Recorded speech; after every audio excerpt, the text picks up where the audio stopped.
All right, we live. Cool. Go ahead and We gotta share go it. to the page and share it.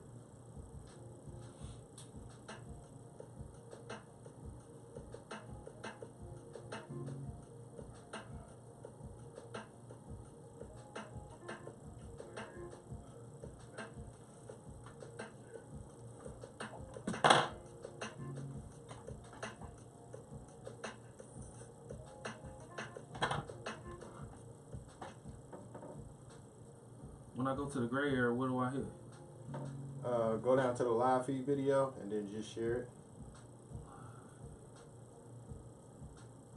You'll see us on there. I don't see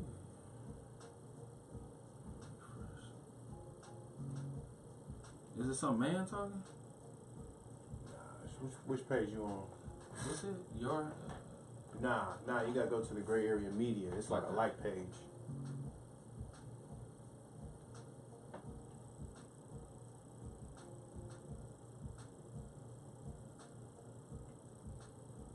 Okay, now I see it. This one. Is that it? Yep, that's that page. So, you scroll down. There it is, right there. Just share that video. Oh, I see what's up. You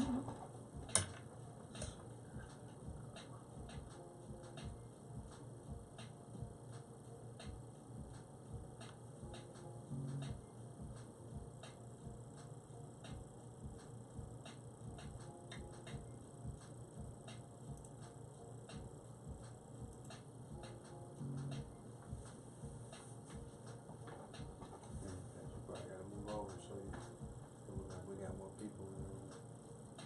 Sir. Move over to the middle. Yeah.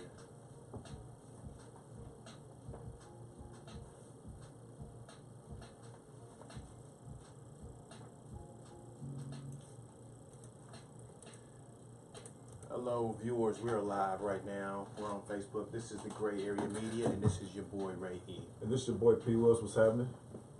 Gotta come to the middle. Cuz what up, boy? What up? It's Rodney Smith. What's going down? Yes. Gray area. We have, man. Well, first of all, we want to welcome you back, man. Yeah, man. You're a Gray Area veteran. You've been here three, 4 times. Bring good dialogue and good knowledge and good experience to, Indeed. Black culture and what we got going on. And today, we just want to focus on a lot of the latest news and latest events that have been going on in the city. Kind of crazy. Yeah. It's a lot Well, so crazy. not yeah. just in the city, but locally, nationally, some internationally. We got a lot to talk about. We definitely we're going to touch on Indiana Black Expo and the low attendance rates. We really have to figure out what has been going on. In our perspective, we've all been here in the city long enough to know that the Indiana Black Expo at one time was one of the things that people looked forward to every year. And that kind of dwindled down. So we got to talk about why we think that is. We got to talk about R. Kelly and this 19-minute song. I mean, it's 19 minutes. You haven't heard it yet. Nope, I'm ready to hear I heard some of it, man. I don't know if anybody that's on our feed have heard it yet, but we're going to play it on here. Oh, yeah. I don't know if we can play the whole 19 minutes. Yeah, not the whole song, but like parts of it. This is a record, y'all. 19-minute song, and it's some pretty controversial stuff that R. Kelly is confessing to in his song. So we're going to talk about that and what's going on with that. We also want to talk about Nia Wilson's death. Nia Wilson was a young lady who was stabbed in Oakland, in the Bay Area. I can't say Oakland. I just think that I say the Bay Area, somewhere in California, by a man on a was it a train, or wherever they were. Her and her sister were stabbed by this man who has since then been caught. Something interesting is happening with her death, and we're seeing this quite frequently, where they take things that happen to an African American person, and all of a sudden the image that they display of that person seems criminal.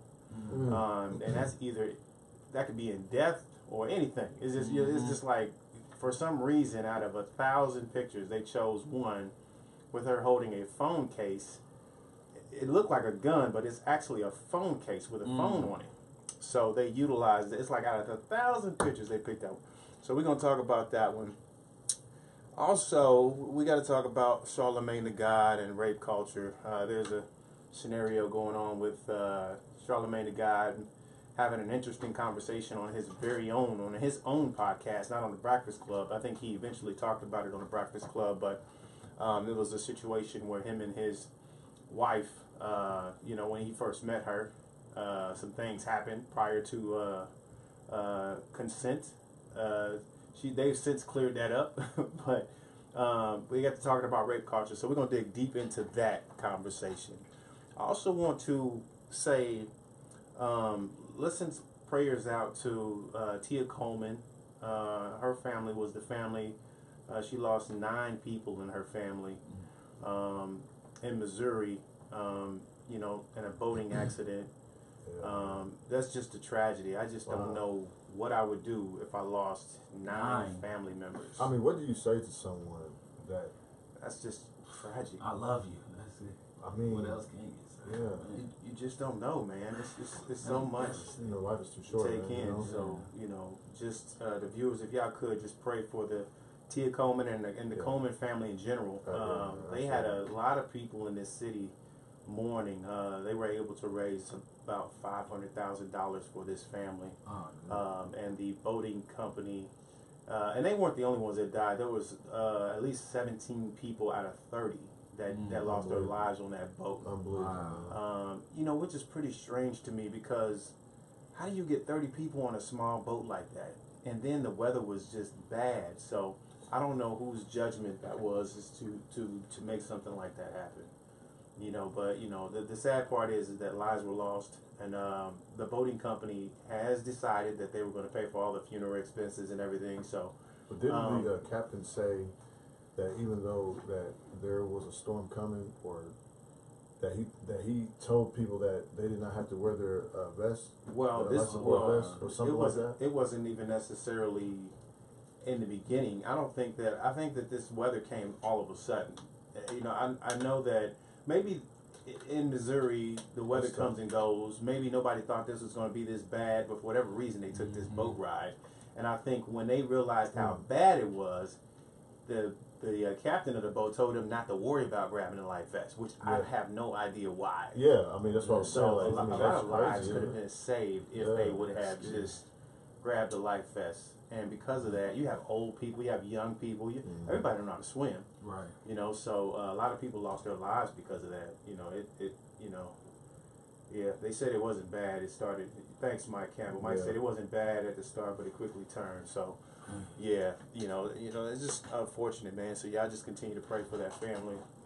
Like I said, I just couldn't imagine losing 9 people in my family, babies and older people, man. I mean, she lost all her kids and her husband. I mean, that's devastating. Yeah. So, let's start this discussion by talking about the Indiana Black Expo. We know that the Indiana Black Expo has a history here. They've done some great things, long history. A lot of great people have fought to make this an annual event every year. It goes back pretty far. And we all have good memories. Obviously, there bad things happen anywhere, right? Because I want to talk about the good and the bad sides of Expo. There were times where you get a group of people there, or one individual messes up the whole thing, and Expo has moved from one place to the next, and downtown or whatnot, and you always got knuckleheads that seem to find their way somewhere. But that doesn't account for all the greatness and all the positivity and all the community involvement and all the stuff that's going on. It's just that those things get the most spotlight, for some reason. So this is why we're trying to, be a part of the greatness of media, as opposed to, what you see on TV, which is a lot of crime. So what do y'all think has happened with Expo? Ronnie, I specifically want to start with you and, in low attendance. I think that the Expo is no longer the culmination of a celebration. I could have swore we used to have the Soul Fest before the Expo. That's gone. Now it's just the Expo. So whenever you just have one event, it's hard to get a large number of people to come through. So it's no build up to it anymore. Right. For me, it was so much fun to just get out in the community and be with a family and friends you haven't seen that often and just celebrate during the summertime. Now it's just the Expo. And like you said, also, I mean, we can't ignore the fact that there's been a large amount of jobs lost. So a lot of people don't have any money, so there's going to be an increase in crime. Right. And because of the racial history of America, you're going to have a lot of police presence and going to push a lot of people out. So for me, it's a culmination of things that has, along with the change of leadership with the Expo. I know my current mother-in-law used to work for the Expo, and she did a great job with the Expo. And I know just talking to her, she saw a lot of things change that she could speak more on that I don't know about, but she's noticed a lot of things change that has discouraged a lot of people from coming to the Expo, and a lot of it has to do with the activities leading up to the actual Expo. Yeah, I mean, Wills, what are your thoughts, man? I mean, I just think that the culture is, kind of shifted. I mean, I think that when we were coming up, our parents were more invested in that. You know what I'm saying? Like, and you mentioned the Soul Fest. I mean, my grandfather had an ice cream truck, man, and he had a basketball team at the Dust Bowl. The Dust Bowl? Yeah, the Dust Bowl, man. So, me as a kid, just, going to Washington Park, just watching all the older guys hoop, that, brought out, my love for, basketball, but there was a lot more culture involved in because our parents were more, they were more invested in it. And then I think our generation kind of, in a way, backslid from that. And then, the younger crowd now isn't, they're not as invested in it, as we should have been, But, I mean, I think that's the biggest thing. I agree with you. Right. And this is just my opinion. Like I said, in the gray area, we talk about everything. And, I don't know the specifics of why the Expo is the way it is now in low attendance. Only thing I can do as someone on the outside looking in is form an opinion based on the discussions that I've heard from other people or, that are directly involved with the Expo. People that used to work there, families that you remember what it used to be like and knew some of the old leadership and then some of the new leadership. And a lot of the discussion that I've heard from people were on a political level. Some of the things that are happening inside with Expo, the partnerships, the grants and things that are coming from the state as in regard in lobbying groups that put money into Expo to become vendors and all this stuff. And you can't do anything but look at who's actually funding this stuff and causing the shift of what's happening with Expo. I can't tie specifically any political party to Expo. I'm not trying to do that. Like I said, I'm only formulating based on the discussions I've had with people. What is the cause for low attendance? Viewers, if y'all have anything that y'all want to chime in on or add, please let us know. Yeah, please. But to me, I feel like maybe and then hopefully we can get Tanya Bell in here to give us more detail on what's actually happening. It's always good to hear from someone who is the leader or involved with the direct leadership of Expo. People want answers, and at the end of the day, and I think that the separation between the community and IBE will continue until someone gets to the bottom of helping the community understand how can we get reconnected? How can we get people amped up to want to go to Expo again? Expo used to be fun. We used to buy 6-7 outfits.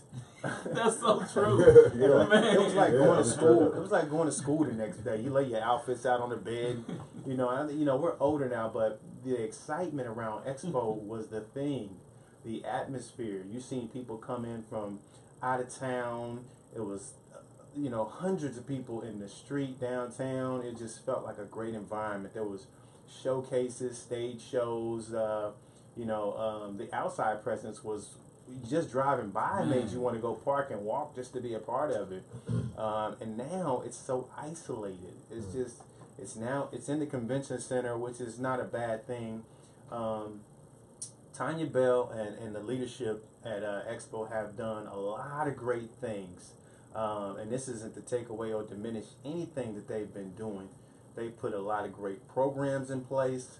They've had a lot of vendors come out. They've had a lot of artists come in. We need a more variety of artists. We're starting to see some of the same artists come to the city every year. I don't think people you can't never get tired of the old school music. You know what I mean? Like the R&B, the old school music is always good. But I think people want a variety, of different artists. Bring some artists that haven't been here or that we haven't heard from in a long time. To switch it up a little bit. Back to what's happening in the convention center. They do the boxing matches. They got the fashion show. Like I said, there's a lot of great things going on inside Expo. Yeah. But what is the disconnection? You got the millennial movement who are not really into the things that we were into growing up. The millennials are a little bit different. They're separating from the church and they got their own mindset. It's different. Is it the millennials leaving? Leaving the traditional things that we thought were fun and whatnot. But what can Expo do? And this is one thing that I did notice about the Expo this past 2 to 3 years was that the promotion game is not as good as it used to be. Like you used to hear it on the radio, see it on TV, you see flyers, you see all these different things. And now you only hear about it maybe on social media. Even the online presence should be like super ramped up. They should put money into the online game because social media is where it's at right now. I definitely want to shout out Amp Harris. Amp Harris still continues to do his thing consistently, bringing artists to the Bankers Life, having the celebrity basketball game. He does his thing. And nobody's knocking the events that IBE put on because they are magnificent. But why is there a disconnection between the community and IBE? We have to get to the bottom of that. The separation between the radio, the Indianapolis Recorder, the local. They need to reach out to the local media and figure something out, because if you can't get with the local media and help promote this event, IBE, that's true. You're missing out on a whole target group of people. And not to say that that's the only thing, but they have to put something together for that so that people can start coming back to IBE. I mean, but then you also have people, and let's just be real. You have people that don't want to work with others. It's like they want all the focus on them, like they are doing something. So now you have so-called leadership that instead of working together, they would rather try to do things on their own because there's some animosity with this person and this person here, and then you have a group of people that might say, well, I don't want to invest all that time into it if I'm not getting paid, or I'm not getting paid what I or I'm not getting paid what I think I should get paid. So, but that's our. Let's just be real, man. As a people, that's another problem that we have. We don't want to invest time and sweat equity into something if there's no gain or no monetary gain on the other side of it. We just want, okay, I'll do it if I'm getting this. So I think that's part of the disconnect too. The leadership don't want to work with each other. Right. There's jealousy and, there's a lot of strife and animosity there. And then you have another set of people, I think, that if they're not getting paid a certain amount to do all that work, all that leg work, if they don't want to do it. No, I totally agree with that. Yeah, we had a few comments. Anthony Murphy said, between police everywhere closing down the streets and directing folks in specific directions, added with the younger folks looking to fight for or reasons to pull out guns, it's not really worth it to go deal with that anymore. I think that's kind of, Anthony. I think that's kind of it's on two sides, right? Because I think the stigma that something is going to happen at IBE is all based on the local media in Indianapolis showcasing the bad stuff that happens at IBE. You know, if you notice at IBE, there isn't a lot of local news coverage for IBE. Like, there's news stations that say, hey, you know, the summer celebration's happening, but man, it should be a week long. Every day there should be something. You know how the BET Awards come on, and you go and they have like the before the pre-party, the after party. Why can't the local news media give us that kind of pub? You know what I'm saying? Where they're covering certain aspects of it, and maybe this is, I don't know if this is funding or whatever the case is. I don't even think it's that. And you can ask Mr. Conspiracy Theorist over here. Dang, now Mr. Conspiracy Theorist. Dang. I was joking. Nah, but showing us in that light for an entire week, unified, with no arguing, no fighting, no shooting, that's dangerous, man. I mean, to certain people, that's dangerous. Yeah, I agree, and we're gonna talk about that. So you don't want to pub that, right? And that's sad, right? I mean, and again, this is our opinion, but you know, why can't it be like that? We have to figure out how, and maybe this is what's, you know, IBE leadership needs to consider. How do you get media in the game? How do you get them their presence? You just can't rely on local leaders, even like local senators or whoever that's supporting IBE. You don't see them tweeting and vouching and doing all this great stuff. You know, we pedal all year long to get contributions to promote IBE or to get great vendors out, or you know, whatever. But why don't the local political election, the people who are elected officials get involved with IBE? I've seen the mayor at some IBE. I've seen the mayor, is it Ballard? I've seen Ballard, you know, be a part of a few things in regards to IBE. Oh, Mayor Hogsett. Hogsett. Okay, I'm sorry. Hogsett. I've seen him be a part of some of the events in regards to IBE. So, you know, I congratulate that. But how do we get everybody on board? And I understand that the state we live in, right? You know, we live in Indiana. You know, and like Patrick said, sometimes the media just doesn't want to showcase the beautiful aspects of the African American community. Yeah, they don't. And the stigma, like what Anthony was saying, this is what goes back to my point, is saying that, Anthony, the reason that they view it like that is because the media will get stuck on, like, you can have a beautiful IBE for 2 weeks, and the media will get stuck on one thing that happened at that event, and then it overshadows all the great things that happen. So if the media, if IBE can get on board with the media and showcase all the beautiful things going on all week, all that will get drained. The little stuff that happened will get drowned out. And then you also have to look at this aspect too. You know, if they are running IBE like a business, right? Okay, that's dangerous.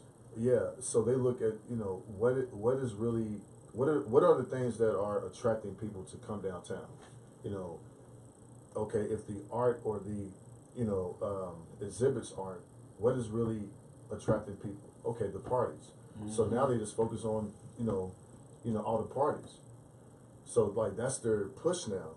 And you know, and I'm sure that there's, you know, that they have other events downtown, but all I hear about now are the parties. Hey, you know, all white party here, or you know, there's a party on. So like, but when we were growing up, we heard everything. I mean, there were so many things that you could do because more people were invested. Yeah. You know, the older people were invested in different things, but now, you know, it seems like what attracts us to go down there are the parties. Now the part, Anthony, that I agree with you on. Hold on. I'm sorry, I'm sorry, Anthony. This is Dawn. So Dawn says the vendors aren't even up like they used to be. The Expo used to take up multiple halls that were jam-packed with people, and the youth are excluded. There is nothing there to excite them. Now, let's talk about that, okay? Because the youth is a different ball game. You got the millennials, then you got the youth coming right after them. You know, and this is dangerous because our youth, we're in a battle with our youth right now to get them back. You're a teacher. Ebony's a teacher. We hear all the time about kids who just, they have nothing really to look forward to in regards to like future and goals and stuff. And And while you all are trying and we're trying to bring them back in, you look at events like IBE. How do we get them involved? If I can remember even as a kid just being excited to go down there just to see all the different things. And of course, you got the fashion show. You got a lot of stuff going on, but there's a lot of adult stuff down there. No, that's true. But what I want to so like I said, my mother-in-law used to work for Black Expo, and my wife just had a presentation by the Indianapolis Police Department. Okay. And the police department specifically said that there's gang activity linked to IBE. Wow. That's why they send lots of police officers down there during exactly. Wow. Now, many of the people in that organization spoke up and said something. Mm-hmm. But what I want to say is, in the past, our parents had factory jobs that stabilized our neighborhoods. Yeah. Therefore, more business people, more black business people were able to run businesses and have expositions during IBE. And also that it was more tax money to fund extra projects that we would want the youth to attend, and more people were politically active because they had more money. Mm-hmm. You destabilize us when we take away Carrier, when we take away Chrysler. So my dad had to end up moving to Illinois.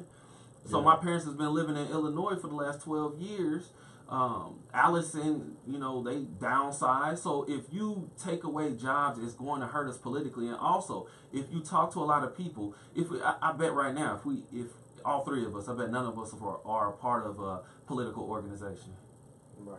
Nope. Yeah. But then we expect let me go. Not only that, if we ask parents, do you read with your kids more than you watch TV with them or go to the movies with them? We'll say no. If we ask them, have you even defined what politics is? We'll say no. But then we'll expect other people and other youth to respond like they are politically educated. So, like you said, because the first thing you said was about the grants and funding and political stuff, right? So if we want to fix it, then we got to be more politically active. And I'm not trying to blame people. I'm trying to say that this is on purpose, because in the school, I'm doing a documentary, so I won a grant. I didn't tell you this. I just won a grant. Lilly gives out a grant, 100 grants to teachers every year, and I won it last year. Awesome. To write a documentary. Thank you. Yeah. It's called the Lilly Teacher Creativity Fellowship Grant. And I wanted to write this documentary on politics and economics.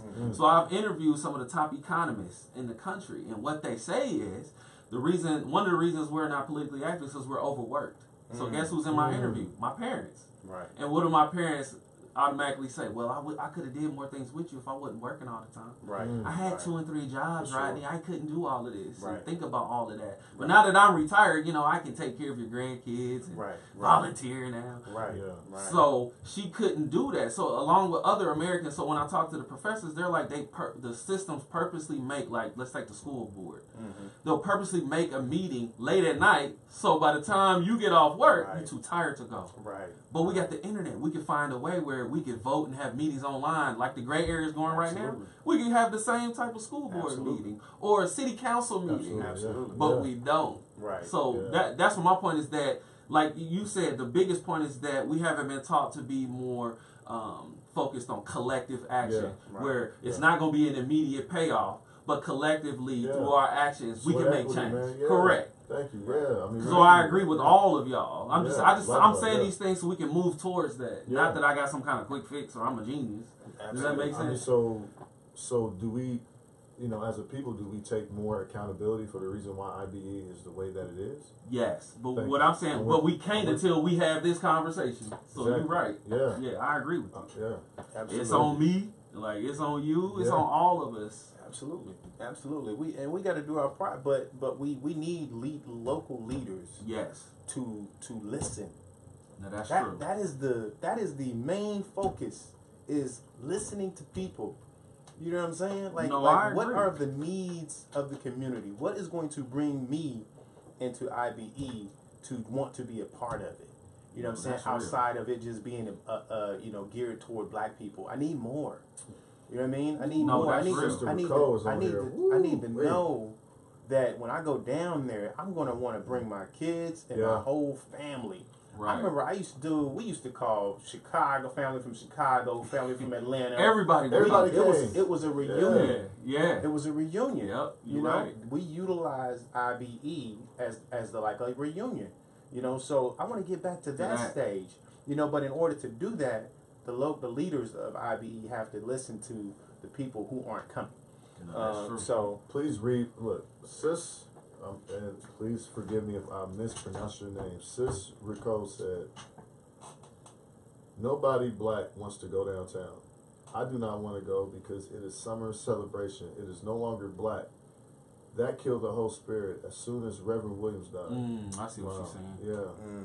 And then she said, IBE summer celebration is on life support. Yeah, it's true. Wow. Wow, but we can save it though, right? We can. I mean, if you did a tally of, and I'm not sure what the actual number is of all the people in this city, the African American plus people that aren't African American that love to support the black culture, this thing could be an amazing event. But we have to do a couple of different things. One, of course, we always got to offer some solutions. I want y'all to jump in on this too. You know, so these are my recommended solutions for IBE. One, get back in the saddle with media. You can't do anything, dude. You can't do anything if the media isn't on board with you. You know, I don't know if you got to pay people. Pay people. You know, at the end of the day, who cares what so and so said or you know I heard our conversation about this, that the big reason that the media started disconnecting from from IBE was something that happened between Amos, and this is hearsay, okay? This is not factual or anything. This is just what I heard in my conversations with people, is that when Amos was alive, rest his soul, there was a confrontation between him and some leadership for IBE, and that started the separation of media from IBE, and Amos was a part of the radio station. There were some things that happened with the Indianapolis Recorder. Naturally, the separation started with local media that's already, there for black culture. So we have to, the solution is mend whatever happened between media, because you have to have media on board. That doesn't mean that you have to kiss media's, excuse my French, but ass. You don't have to do that. But it's a business, right? Pay for the service and let it be done. Two, listen to the community. You have to understand why the numbers are low. Like, okay, like if my numbers are continuing to be low, and I know where my numbers used to be, that tells me that either if I'm the leader, I'm doing something wrong, or my team is doing something wrong, or someone's not doing their job. Okay. Internally, if you go to Indiana Expo, there's a lot of great things happening there. A lot of great things. Okay, but why don't people know about it? Why aren't people excited about it, dude? It's like IBE came and went.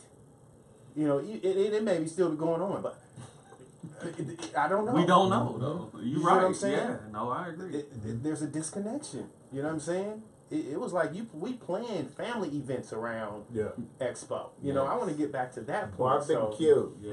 So if y'all need to have a barbecue in the in White Park, whatever that park is, White River Park, we need to do something. We need to be resuscitated. Yeah. Okay. Listen, I miss all the cookouts. The Dust Bowl, everything, man, that was held at Washington Park, man. I miss those days. Right.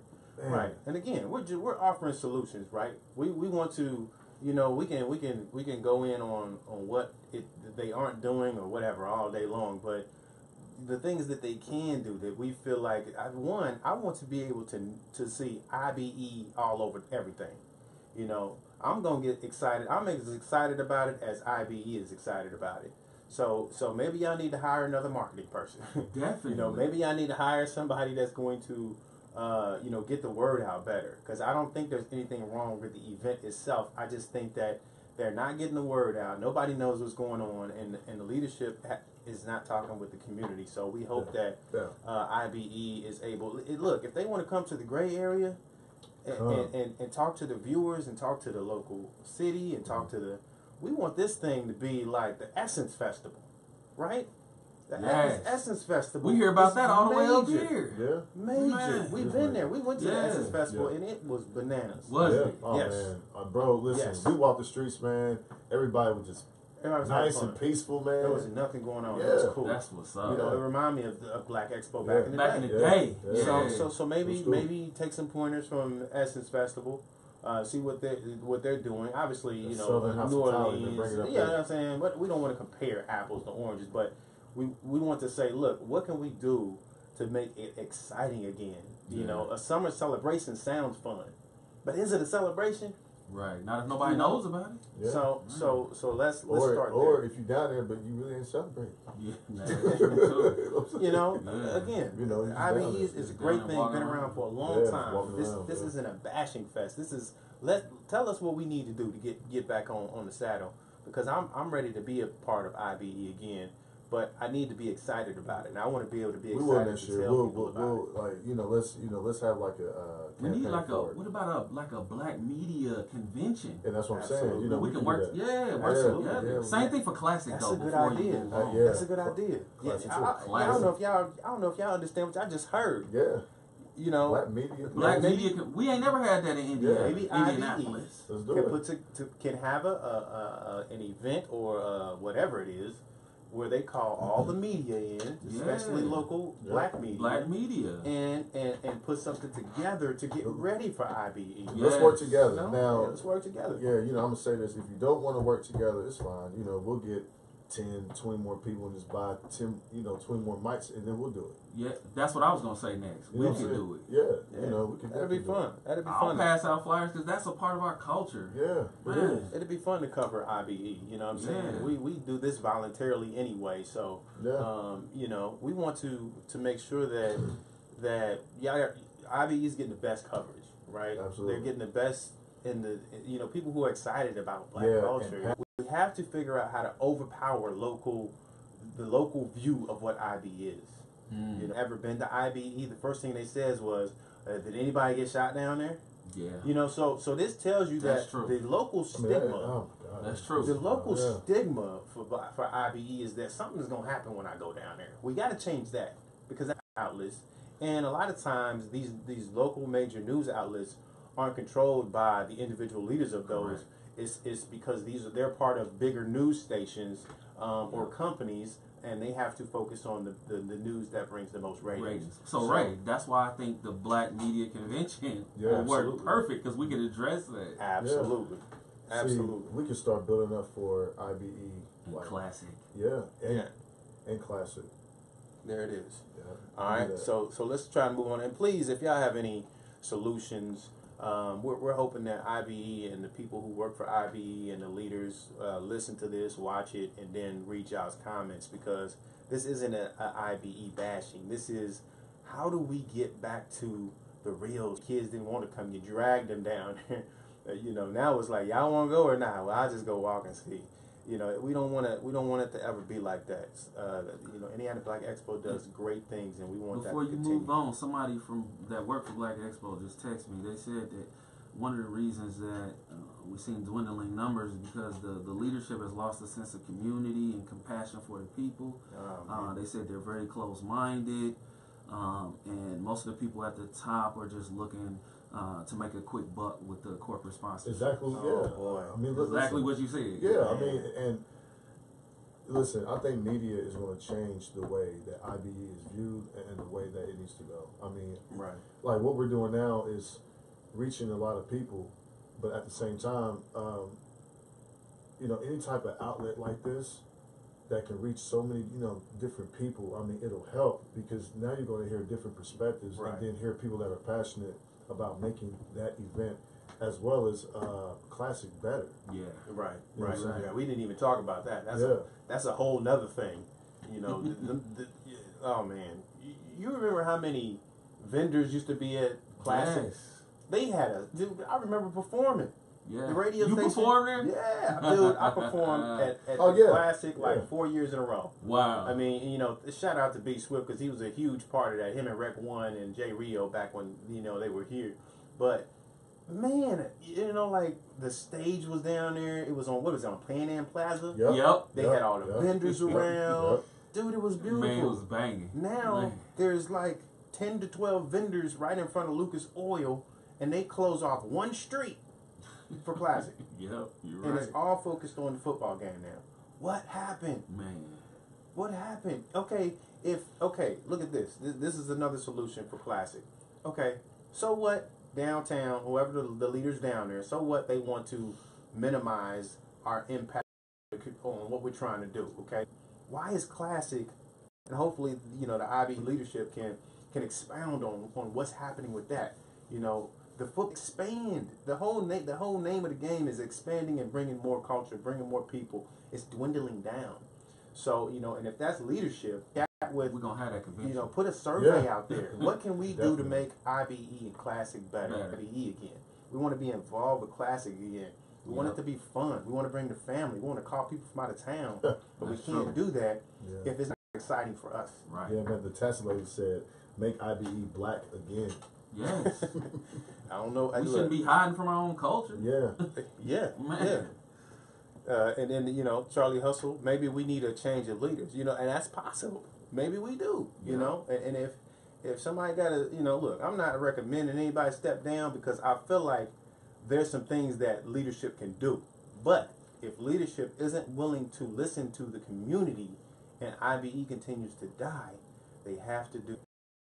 Yep. So if that means moving out to make the black culture great, and all these fun things. If that's the goal, but your attendance is down, something is wrong. Yeah. Okay. Gotta listen to that. It'll get better. It will get better. We gonna try to make it better. Yeah, but accountability is. When something is wrong with something, it's up to If we didn't love it, we wouldn't be talking. My goodness. R. Kelly has a 19-minute song that he has done. Wait a minute. Leslie House, I'm letting you know what I have gathered over the years since she's been in office. Hold on. Leslie chimed in. Can you read what Leslie said? What'd she say? Hold on a second. All right. Leslie and then House? we're going to move on to R. Kelly. Oh, Leslie. What's up, Leslie? She said, I'm letting you know what I have gathered over the years since she's been in office. Okay, what's that, Leslie? We'll get back to that in a second. We definitely want to. Oh, okay. She's referring to this comment that she made. Okay. What comment? She said the president has. I'm sorry. The president has driven off folks and hired who she wants. There we go. IBE has lost its major corporate sponsors. It's not about the city not wanting us because we were on the list as big. Come back to leadership. Yeah. And everybody's saying the leadership. Tanya, come talk to us. But we have to you know what? And this is a solution for Tanya, and we're working on trying let's pounce on Tanya. Conversation. Oh, no, absolutely not. What can we do together as a community to get IBE smoking again? Technology has changed. People has changed. We got millennials. It's a separation right now. We got to figure out what's going on. And if Tanya, is going to take accountability for that in a leadership role, she has to either one, change her team, or two, step down. I mean, and I hate to be blunt like that, but we have to save IBE. What's going on? I don't want that to happen. Because I feel like there's some solutions that can be done.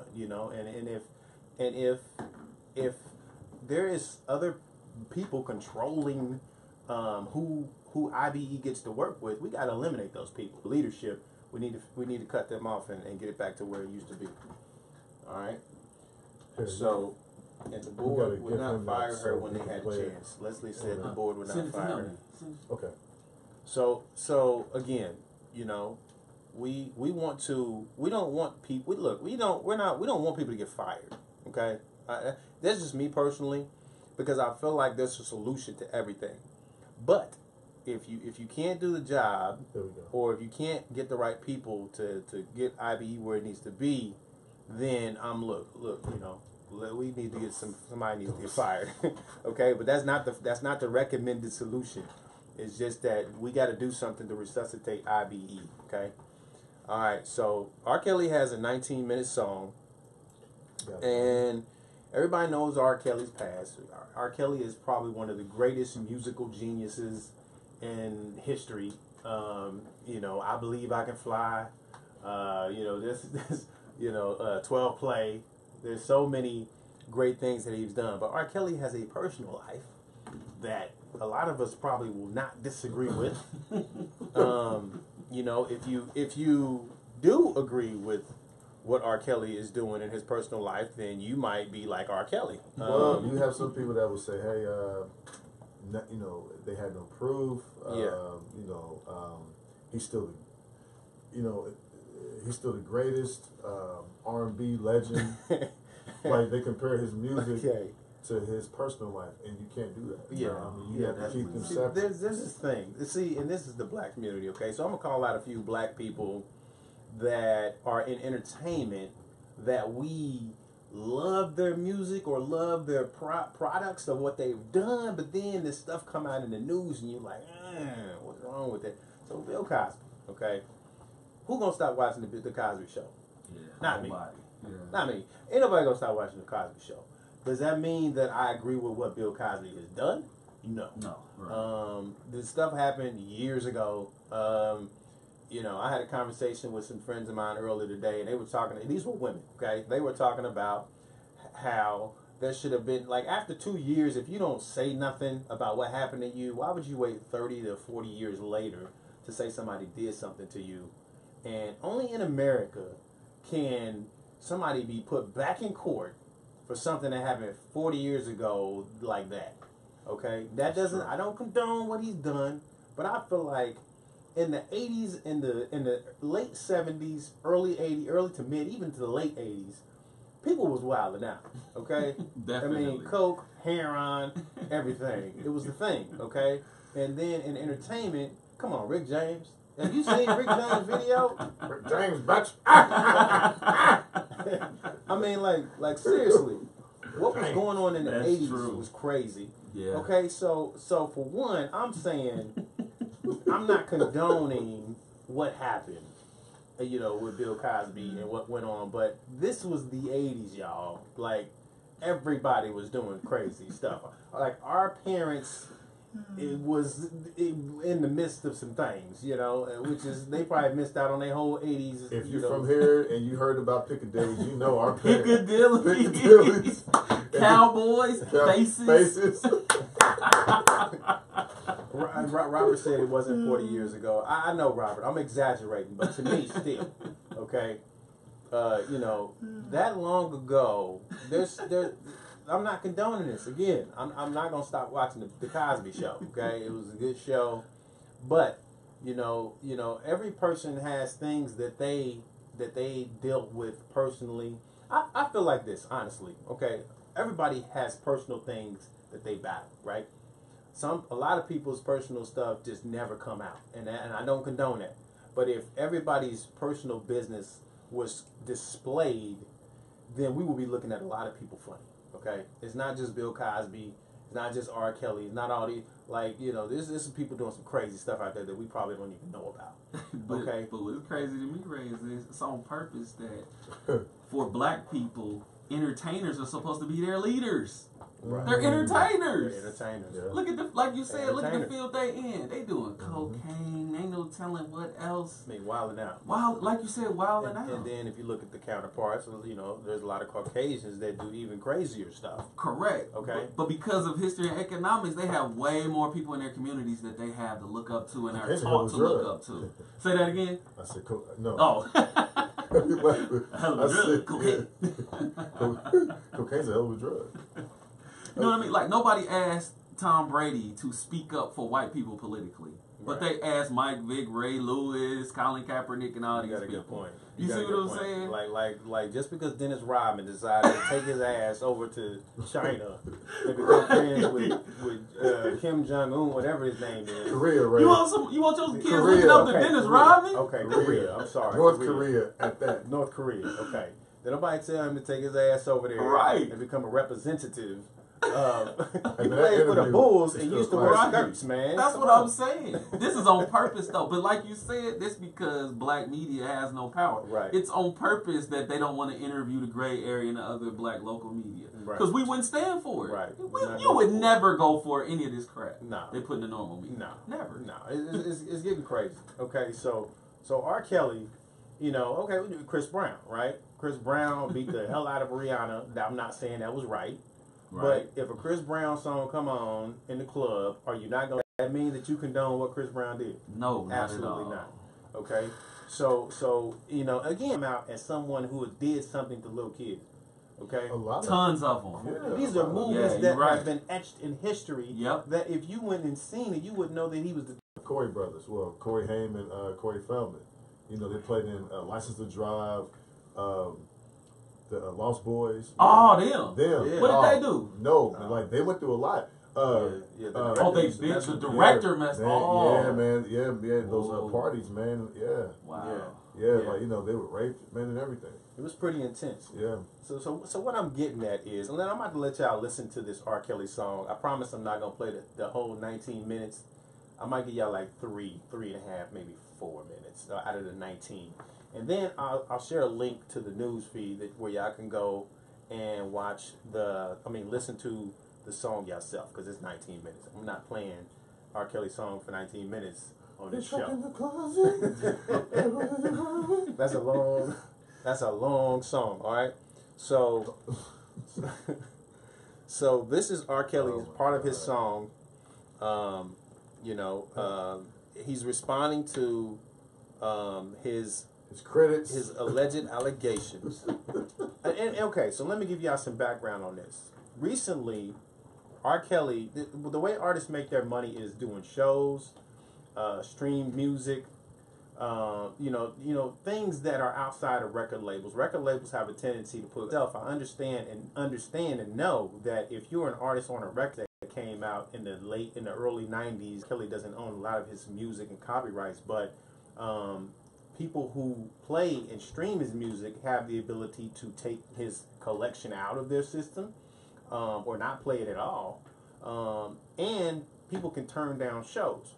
So it's directly hitting his pockets. It's directly hitting his pockets. Hey man, Elizabeth said, please don't waste time on him. He needs therapy and Jesus. Hashtag Jesus. But see, there's a lot of people who haven't heard this 19-minute song. So we're going to play... We won't play the whole night, yeah. We won't play the whole 19 minutes. We're going to play some of it because I think that y'all need to hear some of the stuff that he's saying. Now I think he's sincere, okay? Obviously, when your pockets are getting deep and you like, okay, let me address these allegations through the best way I know how to do it, which is through a song. Now, I'm going to be honest with y'all. This is an R. Kelly song, and it sounds good, okay? I'm just going to be honest. You're going to like the beat. You might even, you ain't going to like the lyrics. You're going to like the beat and the melody. I'm going to tell you that. The lyrics might disturb you, okay? But check this out right here. This is R. Kelly, part of his 19-minute song, and y'all let me know what y'all think. Did you get my... Right. Did you get my song? His song. Did you get my song?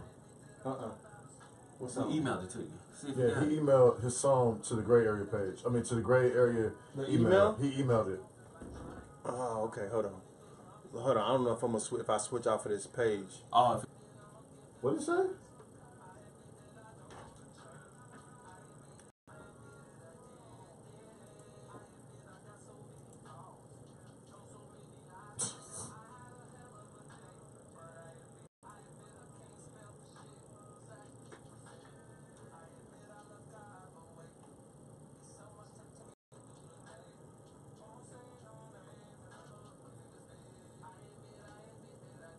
Hold on. What's up? Hold on. We only a minute in.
Hey, all right, bruh, hold on. Okay, so this man said, "I hit my girl's best friend in the back of a Benz."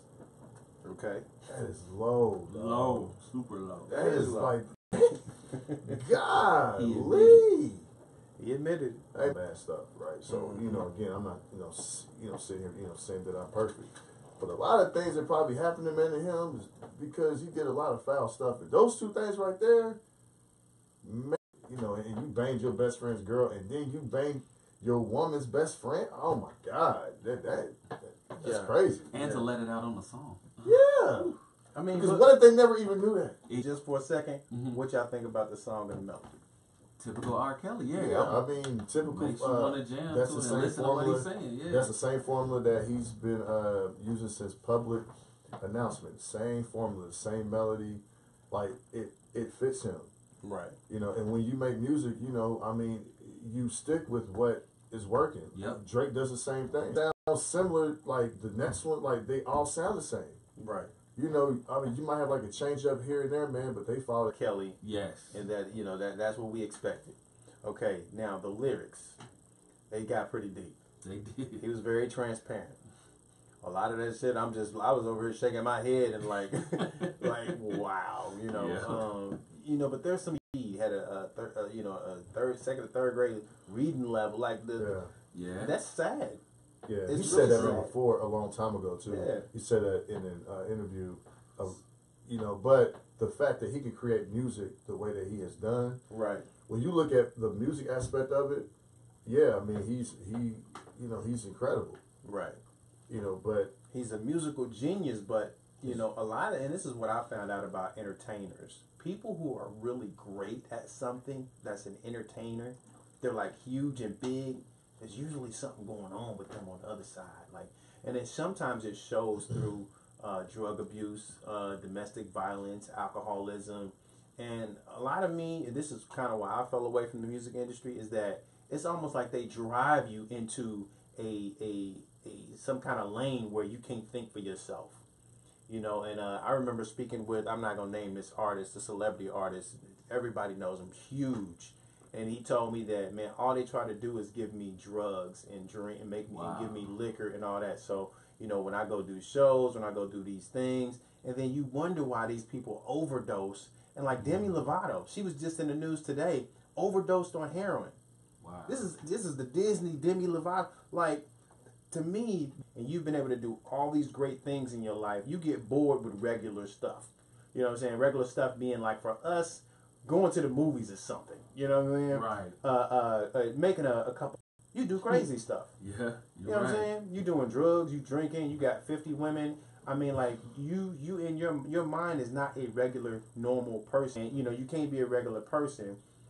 So a lot of these artists' personal lives are crazy. Entertain, not just artists, entertainers, people that are on TV, athletes. Yeah. And but go ahead. He and OJ need to just form like some OJ. No, yeah, I mean, because dude, like they both, I think he's guilty now, bro. Because didn't OJ write a book saying if I did it, this is how I would do it? Yeah. Man's conscience, man. That's pretty bad. Dog, listen, he did all that stuff, man. But who provoked? But listen, if you listen to the lyrics, this ain't about artists and entertainers and how you do after that. You know what I mean? They get into crazy stuff. You know what I'm saying? Because that's what makes them who they are, because they're so uber competitive. Right. Floyd really, from what I'm hearing, Floyd can't read that well. Is that what does that mean for a person who wants all that? But doesn't that go back to what we stated earlier, that we're not community-based as a people? Yeah. In America, we're individualistic and materialistic. So, of course, that's what they're going to do, which leads into the problems that we have. Yeah, they base that on, hey, if I success. So a lot of people are living on what they wanted when they were kids, or when they grew up, and you hand them all this. Been an athlete at a pro level, money just goes so fast. MC Hammer, there's multiple athletes, and it's because of no education. You got to understand that while these people are handing you this money, they are also expecting you to spend it. You got car dealerships, people giving you stuff for free because everybody's of just being what they consider us as a star athlete or a star entertainer or a star A-list I can't wait person. till you finish. I'm so you know what designed because right now it's money. It would go back to the same hands that gave it to them, which would be great for them because we don't have any wealth. Right. We don't own any rural land. Right now, you can Google it. There are 5 white people that own more land than all black people combined. Which means, hold on, could you repeat that? You can Google it. It's 5 white people that own more rural land through them biscuits, boy, than all black people combined. Hold on, man. You probably got to say it that one more time, and I'm going to explain why that's butter important. went through all them biscuits, man. You know, that butter just sealed them biscuits. That butter just fell off the biscuits. You got to let the butter on. It's literally 5 white people that own more rural land than all black people combined, which means black people are not selling potatoes to McDonald's or to Chick-fil-A. That's where the real wealth is. So or having the animals. So we need to think more about agriculture, land and agriculture, right? Right. Well, that's what I'm saying. We don't have a wealth base, which means if you got money, you're going to have a lot more people asking you for money. Yeah. So more money is going to be going out and never coming to a community of people that can sustain the wealth. Right. We have been trained to be workers and dependent. Wow. Well, no, that's true too. But there's nobody that actually has any wealth. So what else can you help it? Right. Right. Do you see what I'm saying? Because things are so accessible, like Walmart, all these giant places that we need. Thank you. That's what I'm saying. You can be pro African American or all you want. Build the community, and your $1 million, at least more than half of that, it's gonna go back to the same people. Yeah. Does that make sense? Yeah. So it doesn't do us any good to keep blaming black people when we don't collectively push for political action that brings all of us wealth. Right. Yvonne said stolen land, though. That's what I mean. Yeah. It is stolen land. Yeah. The 40 acres and a mule that was started to come to us, and then they took it all away with the Sherman Act. Oh, no, man. They gave it to us. But then they took it back. No. Yes, they did. No. Listen to what I'm saying. Oh, go ahead. Look, man, and I told my grandmother this, man. You know, they gave it to us, man. You know, they built more prisons. Oh, I got you. And the bus to get there, man. You know, that bus is that mule to get to the I got you. I got you. That's true. But that ain't really giving it away, though. Yeah, right. They still took it in a devious way. Oh, yeah. Well, I'll give you another point. So when I interviewed because remember I'm doing this documentary, right? Mm-hmm. What I started off with my documentary is that we need to be a part of, man. But go ahead. Yeah, no, it ain't. I'm not finished with it, so yeah, okay. Y'all can be a part of it. Sweet. But the first question I ask is because this is the thing that people want to fight against, which none of you logically would fight against, but emotionally you would. Mm-hmm. Can people be conditioned, brainwashed, and socialized? And the question is yes. Yeah, absolutely. They have it to now. Exactly, which means you don't have access to ideas that will help you get away from your oppression. So let me ask you this, man. Yeah. This is kind of on the subject. Do you think slavery was a choice? No. If we just admitted that people can be socialized, conditioned, and brainwashed, then it's not a choice unless you're in control of your socialization process. Okay.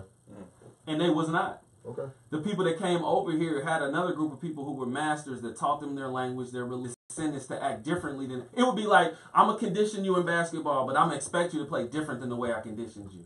Yeah, that makes sense. But you also have people that will say, yeah, it was a choice in a sense because you either chose to obey or you chose to die. No, that's true. That's true, but the fact still remains a large number of people were conditioned in a way, which means you're only going to have a few that rebel. Yeah. So until you change, because people wouldn't spend so much money in media if it wasn't effective at conditioning people. Right. That just doesn't make sense. You know what's even crazier is that anytime there's African American momentum in the community, it's somehow shut down. Yeah, correct. Or defaced. Absolutely. Because they don't want us to unify, man. Yes, that's what it is. Exactly. And then they fear that. And then they think that this is dangerous talk. Yes. Whenever it is dangerous talk, Ray. Is getting your community uplifted and making them aware of things that are happening, so that we can further correct them into being better people. Why is that dangerers? And I'm not even being. I know you're sarcastic. I know you are. I know. But why? Things like Black Lives Matter. Black Lives Matter is a nonprofit that was formed to bring awareness to black people being killed and murdered senselessly. Okay, at the hands of officers, at the hands of whoever. It's just bringing awareness. They have turned this into a terrorist group. Thank you. But the white nationalists. And all these others, they can. You know what I'm saying? We have to figure out how to defeat that, and we have to start working together.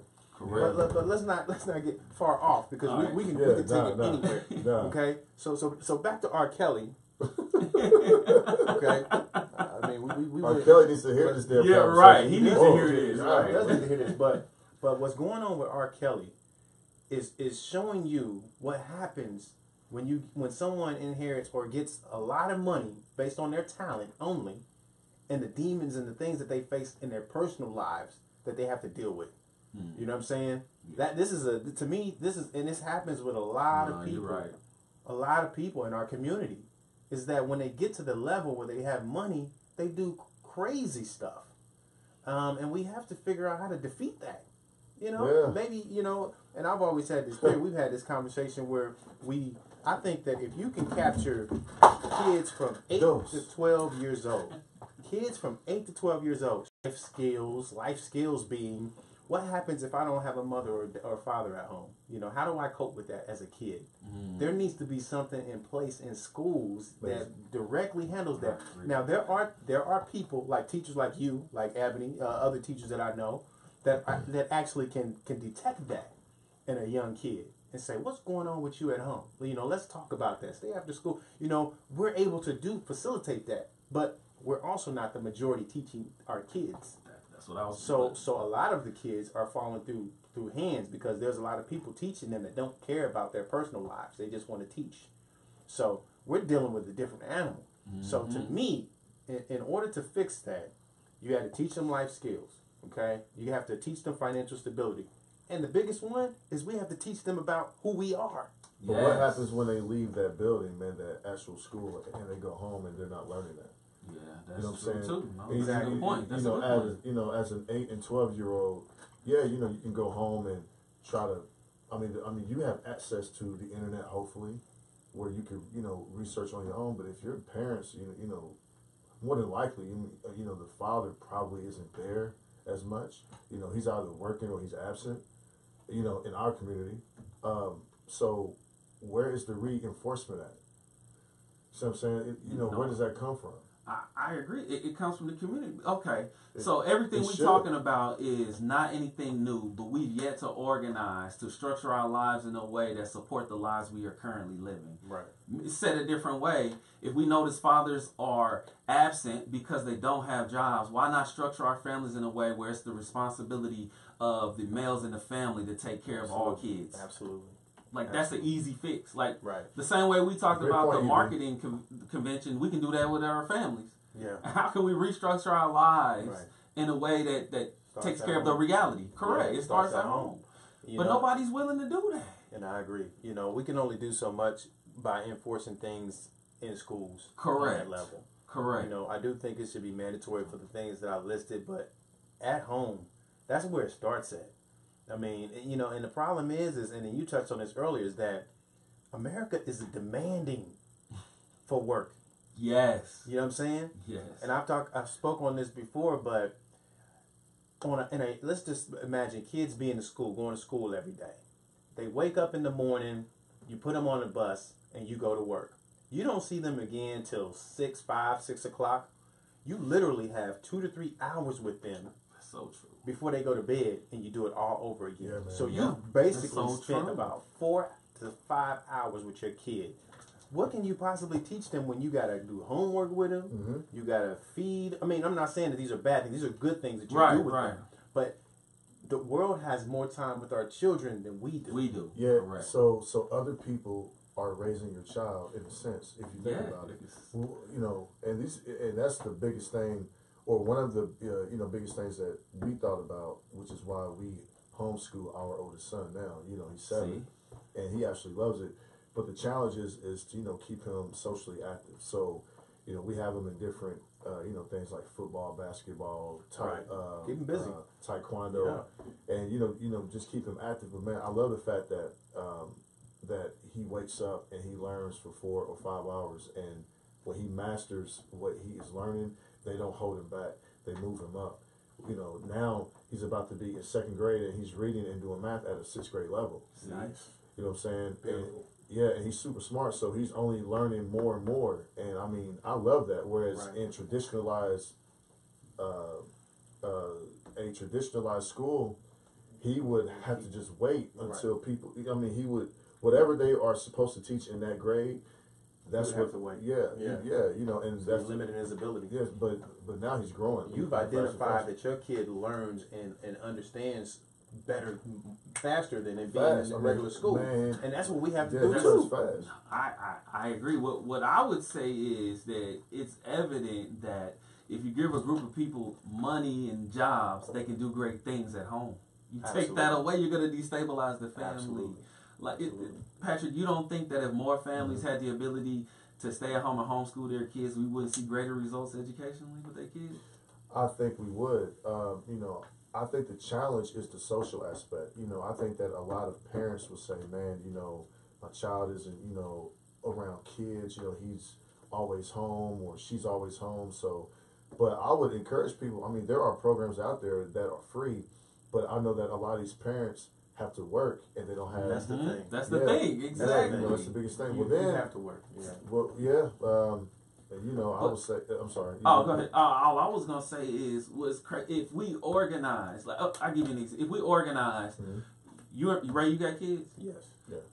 What if we organized and I taught your kid English, and then we found somebody else that was teaching your kid math, and you just paid me? Absolutely. Hey, like, listen. You know what I mean? Like, and it'd be other kids. Yeah. Correct. Because now you're taking care of your bills. Correct. And doing what you love, which is to help your kids. And then I can teach my own kids. Too. But would you be open to do something like that? You know what? Yes, I would. Wife does that.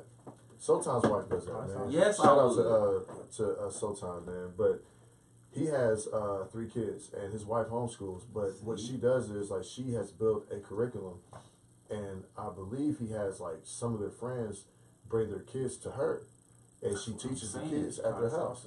That's awesome. Feeds them, teaches them everything. So now you can get the raw deal. So what I'm doing is, I didn't tell you, right, when I sent you my song, the mixtape that I did is with one of my students. And it's a curriculum that's going to accompany the mixtape. Nice.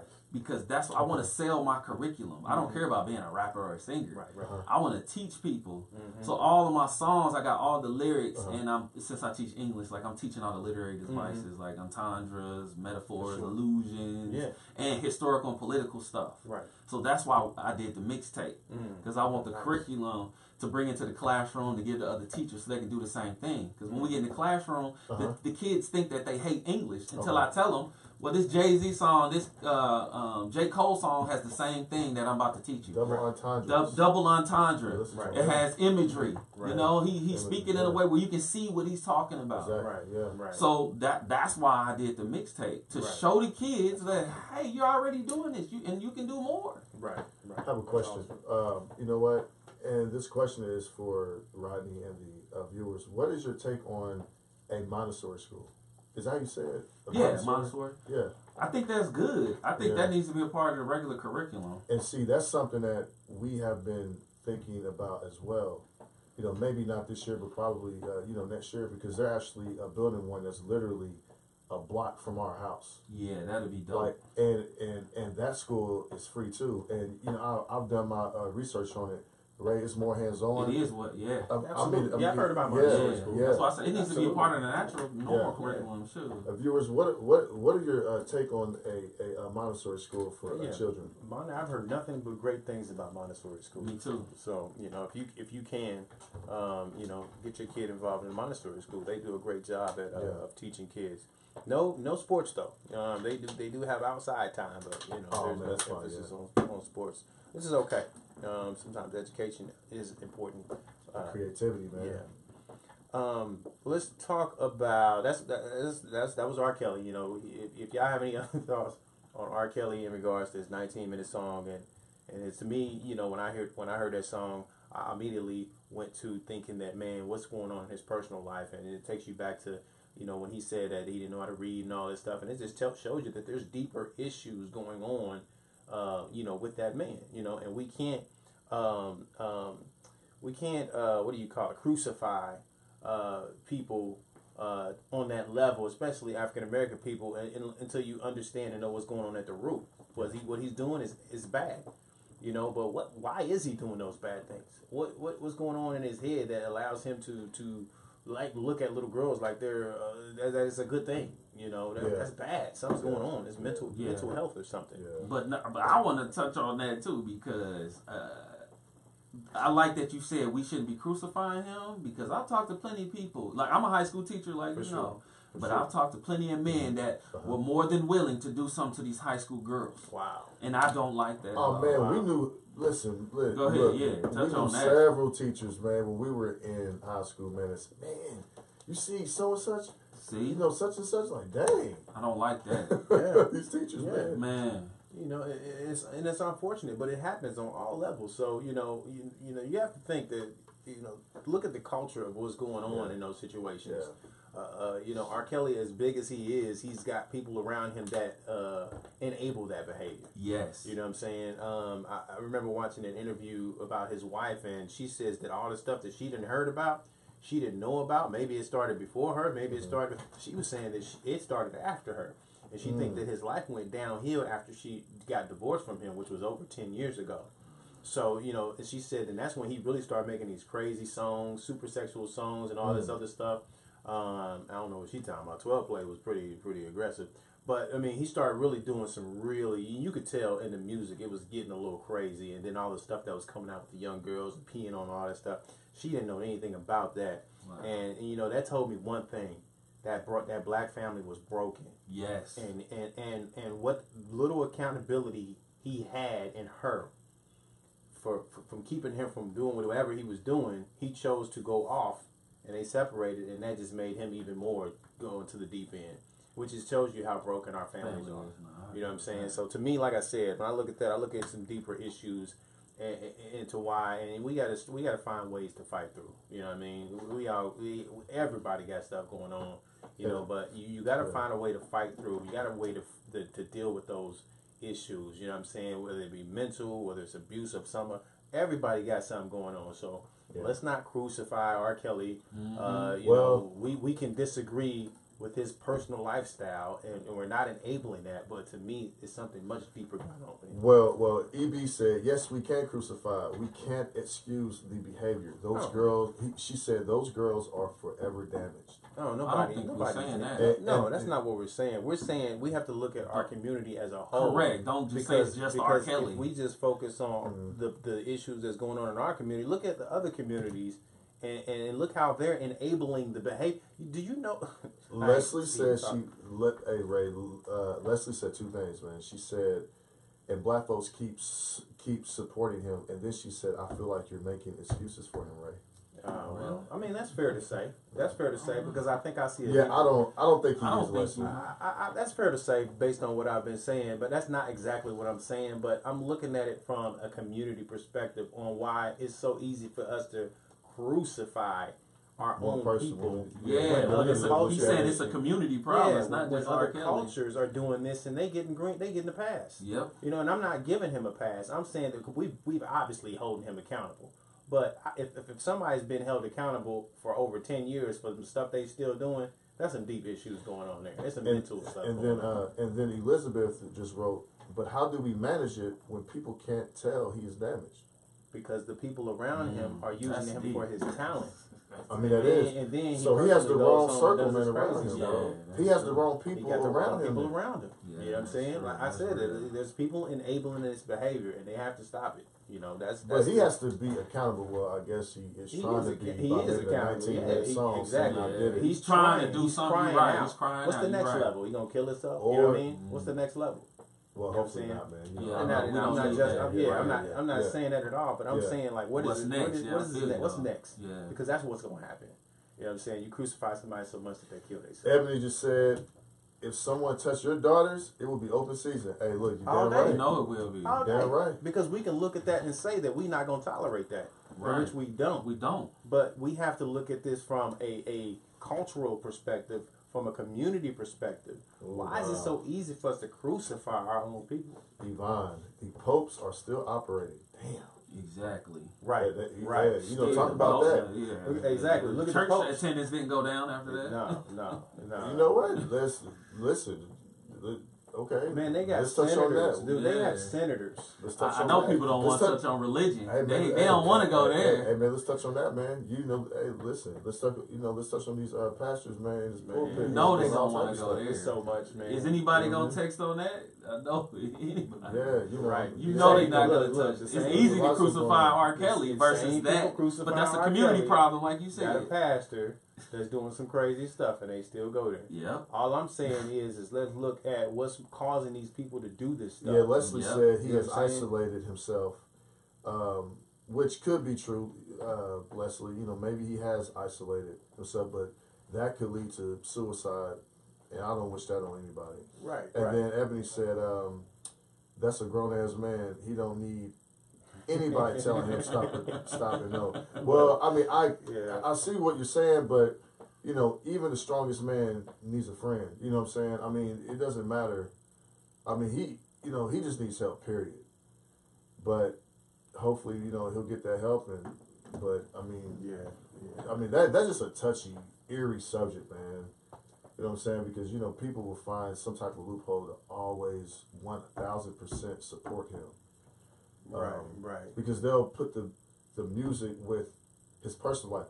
Like in African Bambaataa, which I think his situation, and I'm not trying to compare it, but, you know, they're similar, man. You know, he was raping and molesting boys. Yeah. Wow. Yeah, you know, little boys and stuff. Right, I see what you're Now, saying. he's the so-called one of the forefathers or the father of hip-hop, bro. Yeah. But then you have people that said, well, he's a great guy, you know, and people said, no, this is an attack on hip-hop, which pissed me off. You know, one of the, you know, musical artists that I looked up to, KRS-One, was at first defending it, saying that this is an attack on hip-hop, and they're coming after him to try and ruin hip-hop. And I literally got rid of all my KRS-One albums, man. I'm like, dude, I can't support that because that has nothing to do with hip-hop. Right. I mean, right. That's real. That's real. So it's similar, man. But yeah, that's man. Right. That's So the question of this all is does R. Kelly get a pass because he makes great music? Hell no. No pass. Hell no. No. But we have to address the elephant in the room, which is our community of men not seeking the help they need and being crucified. So we have to figure out a way. And I'm not making excuses for R. Kelly. I'm outside of the thinking right now is outside of R. Kelly, because I look at so many men in our community that have mental health issues, and then we're facing more things that's going on outside of this. So, you know, R. Kelly is somebody that is obviously, I disagree with everything that he is about in his personal life. Yeah. If Step in the Name of Love come on, I can't say that I won't step. hey, definitely, everybody will step. Right now, tell me, unless you just really hate R. Kelly, can't nobody tell me that if Step in the Name of Love came on, they would not dance to it. Okay, check this out. Can nobody on this? A lot of y'all have had babies, either it was born off of that or then had babies off of that. Or had a very nice moment off of that. Trust me. Yes. Some of y'all are probably going to continue listening. I think he gets a pass for that. Honestly, I think somebody needs to help his ass. He needs help. He needs to seek mental health institution, whatever it is. The dude needs help. Yeah. I'm not going to say, you know, and if he's doing some illegal shit, I mean, lock his ass up. Hey, Tyrone said he was victimized but never sought out help. Where is the self-accountability? Well, he made a 19-minute song. Tyrone, I mean, he's being transparent. He's calling for help. A 19-minute song, that's not normal. So the dude is seeking help. So, you know, what people decide to do with it is on them. You know what I mean? I agree. Hey man, but I gotta go ahead. No, go I ahead. was gonna say my song is about love. You should go ahead and play that, man. I'm a positive person. We are gonna play that. Absolutely, we are gonna play that. It. Yeah, we're gonna play that for you. Joint. Yvonne said, "Hey man, one more point. I'm sorry."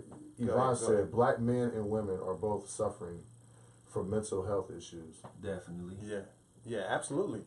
And I mean, and I could take this a step further. We need to do a better job of stepping up for our African American women. Definitely. There is, and this goes into this subject that I'm getting ready to talk about in regard to Nia Wilson's death.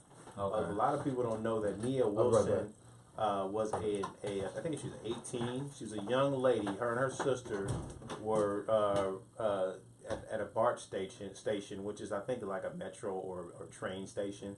And what is confirmed now, I believe the guy is confirmed as a white supremacist, was on this bus with a knife and ended up cutting Nia Wilson's throat and stabbing her sister. Wow. In an attempt to kill her as well. And this is an interesting story for me, and it kind of pisses me off because they've basically have been showing this image of her with a gun, which is not a gun. It's actually a phone case. And there's pictures out there that show that what kind of, and I'm not condoning what teenagers or kids do, in these images or whatnot. I don't condone kids having guns and pictures or whatnot. That's not what this is. This is a young lady who has no record of bad behavior or anything going on with her, whether it be in school or anything. She took a picture with a phone case that looks like a gun. So the media has taken out of 1,000 pictures that are on her Instagram or on her Facebook page. They've basically taken this one image with her with this phone gun or whatever it is, and they use that as the main picture for her to represent her.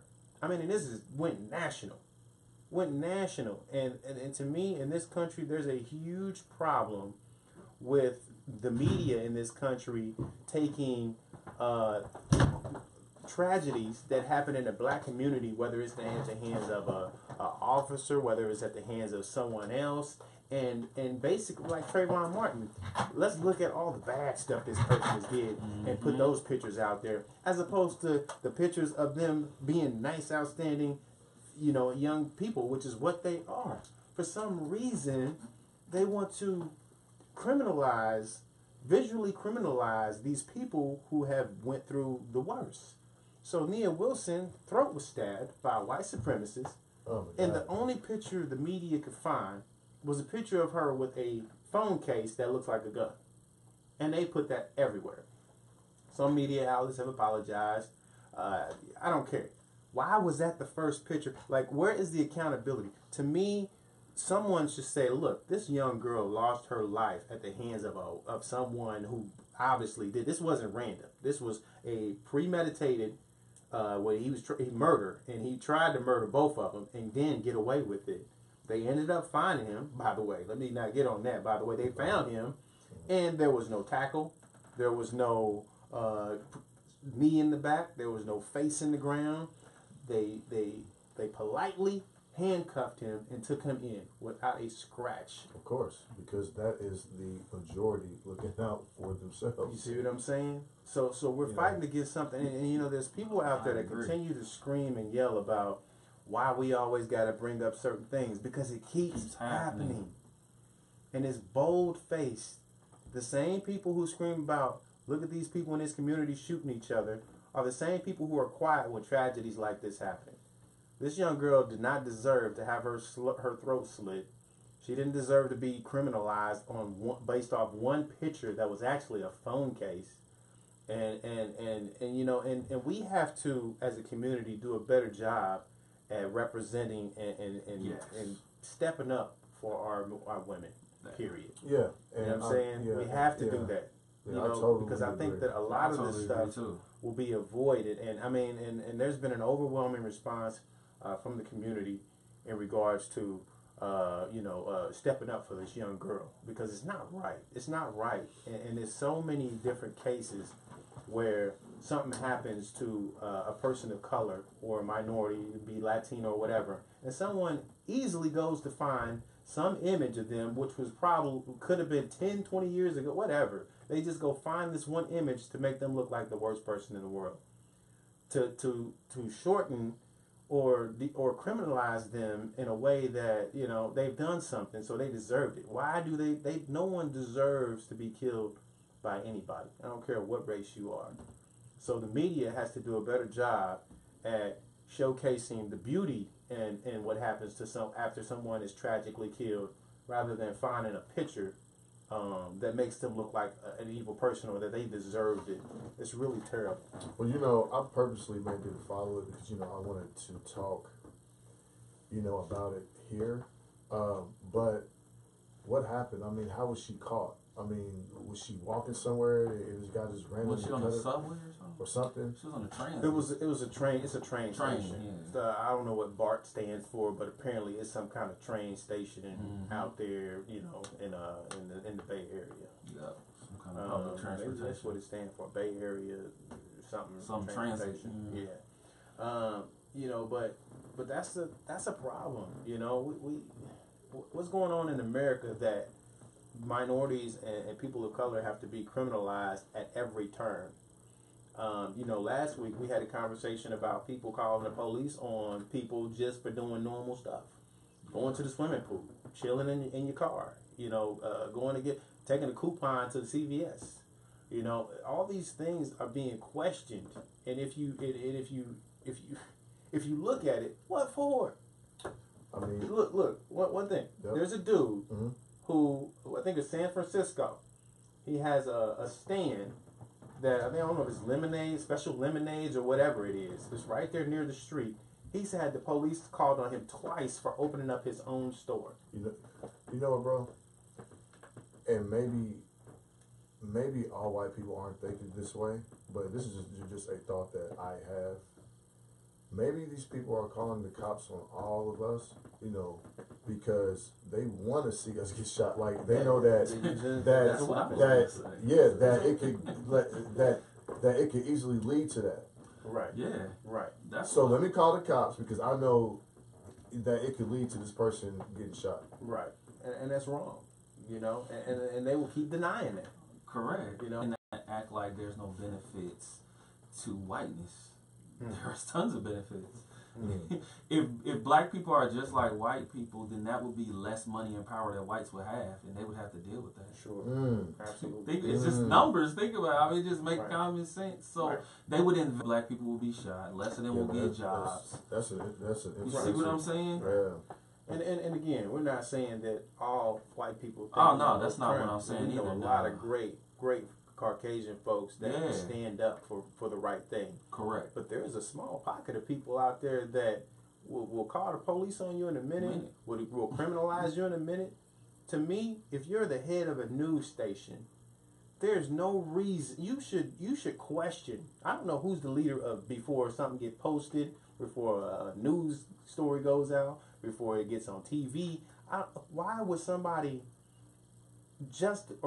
how can you justify putting an image of someone that just got their throat slit by a white supremacist? What are y'all trying to prove? That's what, but it's got to go back to that. It's beneficial for them. It's not beneficial for us. Like I'll put it to you this way: do you think any other race would stand for black people being in charge of their image?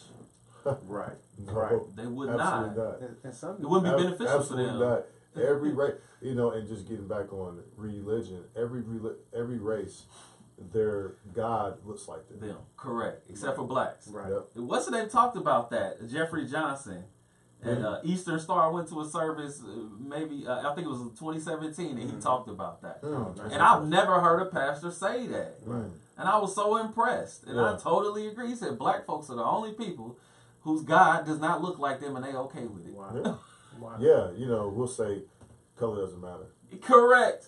Okay, hop in your car right now and drive down the street, and when you see that red light, man, just run through it. Exactly. Color matters. Color don't matter. Just run through that red light.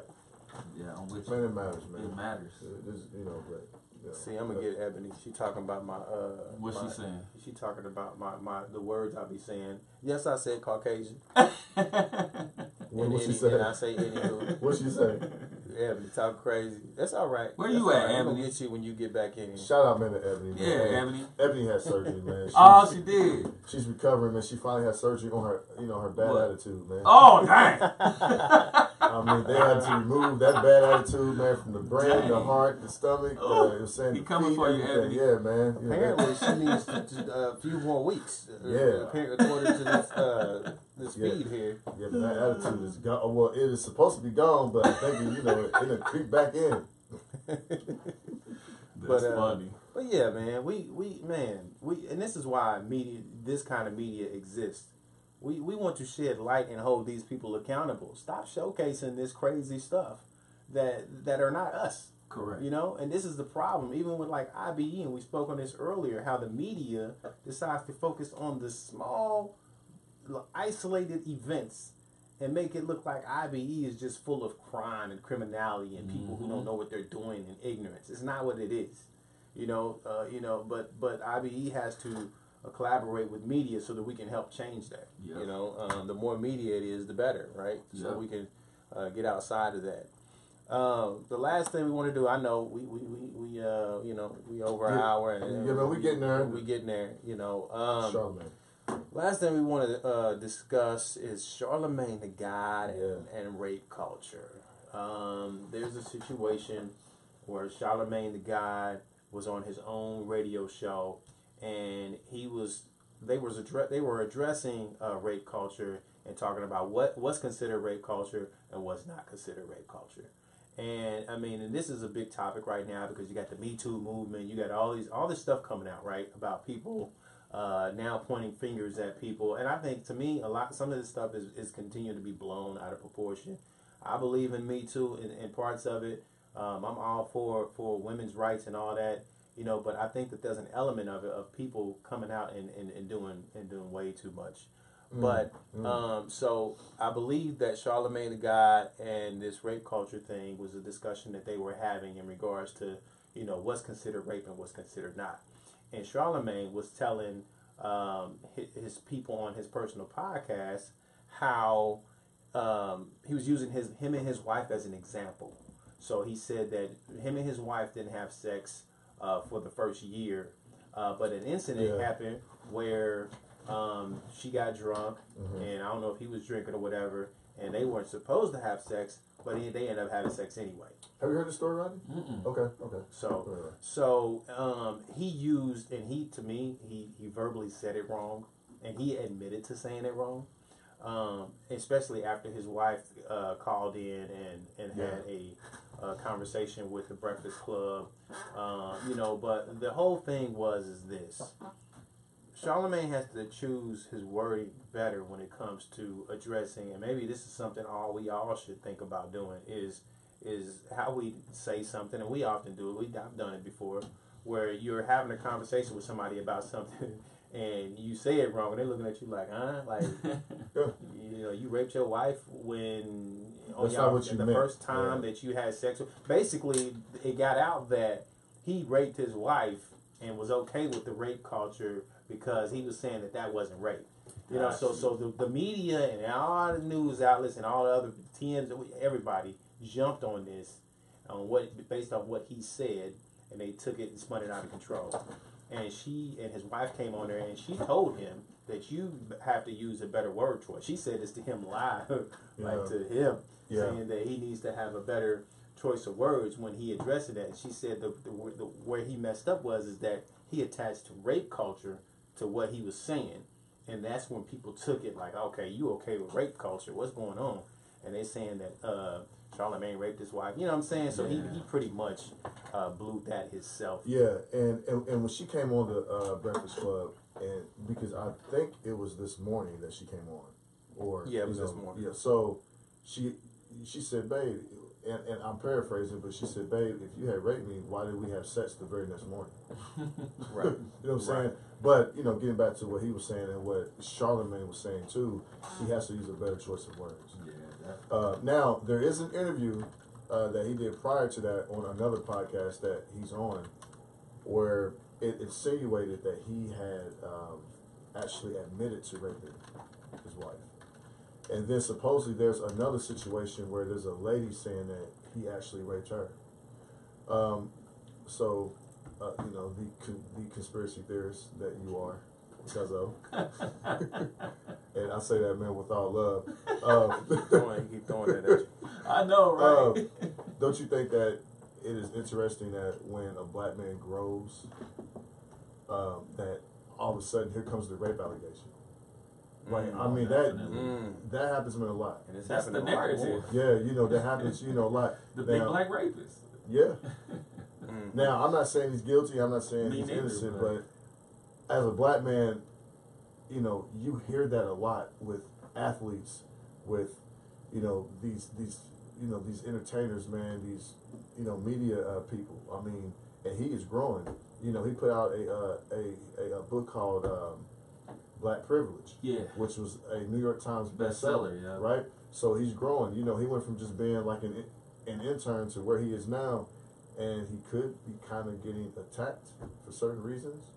I mean, who knows, man? But, you know, I mean, I don't put, you know, that much past this, you know, this society, man, you know, when it comes to us. I want to play something for the viewers, and this is a little bit of this is the Breakfast Club.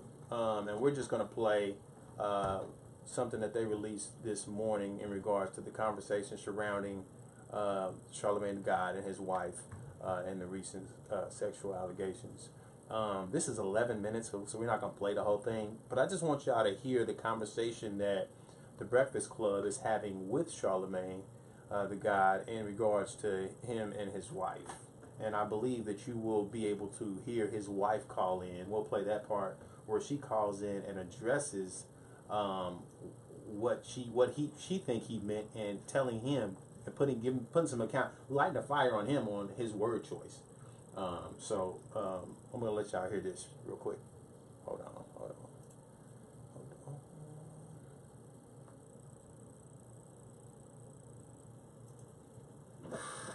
Okay, I had to mute something else real quick. So here we go. I want y'all to listen in. This is the Breakfast Club. Shout out to the Breakfast Club too. Yeah.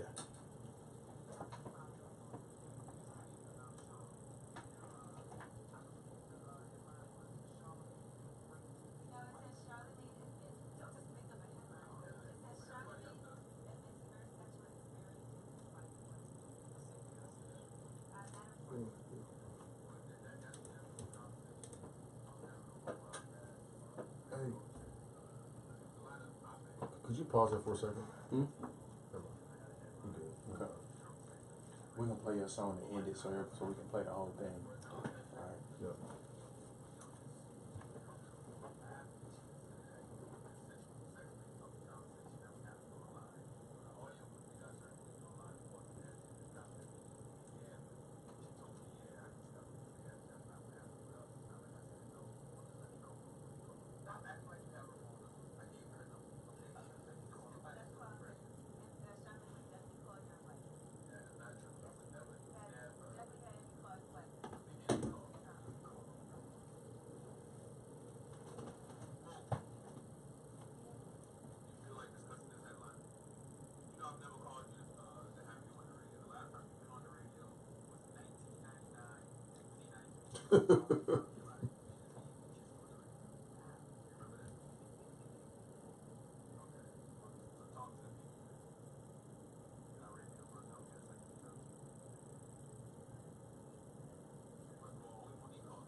Slide them down.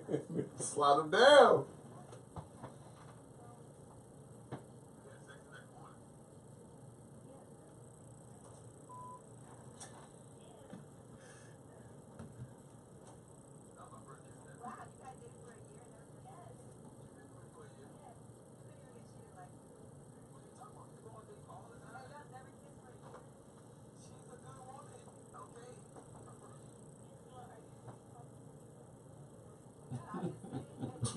Shut up.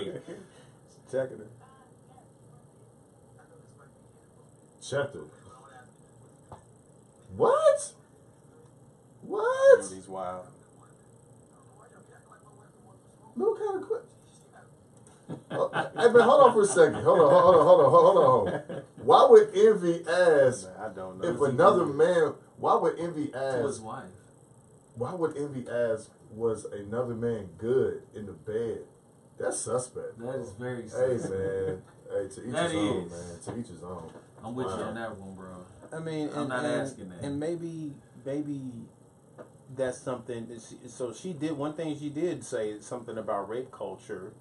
That's a thing. Maybe rape culture is, in their eyes, and the way they're addressing it, is rape culture is something that people agree with, that are in relationships, that, or they might not agree with, that happens. You know, so there's a rape culture of people who do that, and that's their culture of rape, I guess. I don't know. To me, rape culture is something that I frown at, because I'm like, for one, I'm not taking nobody panties that don't want it. You know what I'm saying?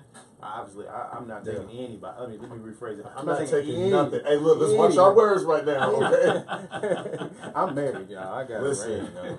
I'm married too. That stuff. But even with, you know, if someone tells me no, yeah, you will be soon. Yes, sir. Yes, sir. Congratulations, man.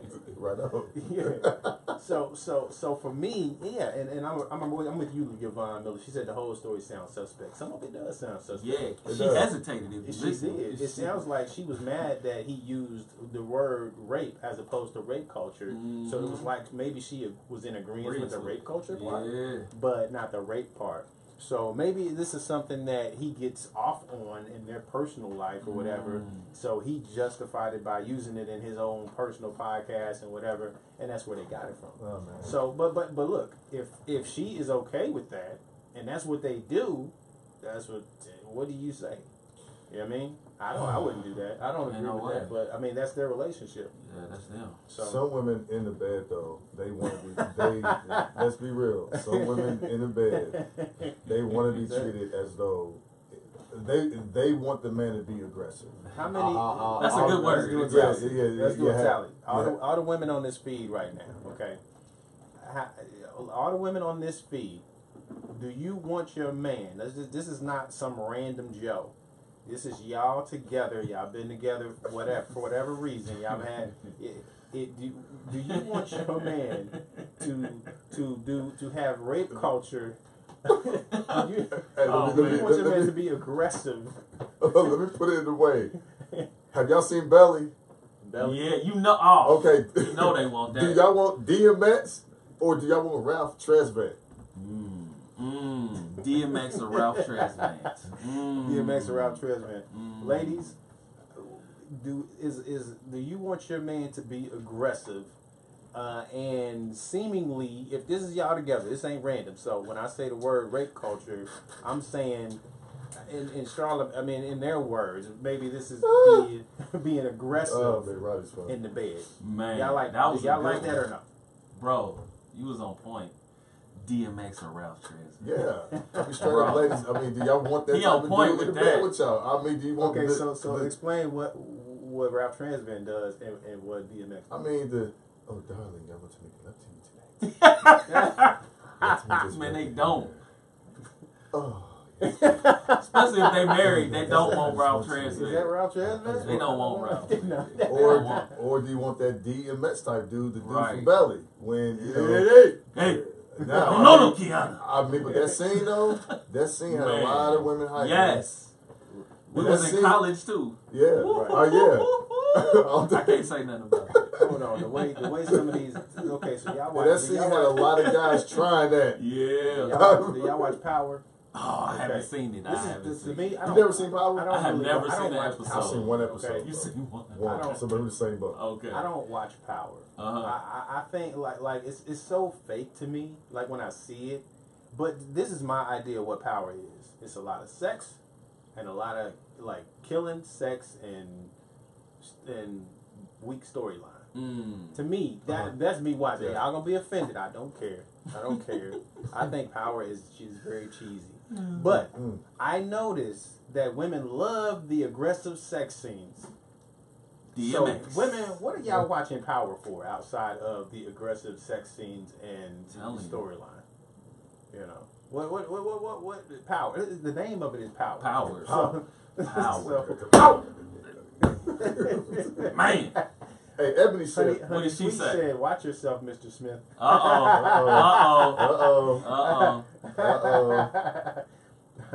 Hey, Ebony said, "Play the clip of his podcast." Oh, okay. Let me see if I can find that. They may have it on this feed right here. Charlamagne talking too much. Admitted to raping. Okay. Yeah, is that it right there? Tough. This might be it. Let me see. Okay. Let me see real quick. Hold on. Oh my goodness! Leslie said that she likes watching Power to look at Omari's butt. Oh my god! Jeez, see, this is stuff I'm talking about. See? Hold on. And then Misty liked it. And then look, and then Misty liked it. Yeah, Misty likes it. Oh like it. Sorry, I didn't mean. I mean, y'all didn't hear me say that. No, Misty liked the doggone I was post. talking about something else. Yeah. Oh, okay. Sorry. She does like it. Oh. But, not aggressive. Yeah, okay. All right. This is from the Star Report. This is a clip of Charlamagne the Guy speaking on the raping of his wife. Okay, so here it is. It is very crazy, word right? to use. Yeah, man. Yeah, yeah. I can't wait to hear it. I'm ready to hear aggressiveness. Okay, here it is.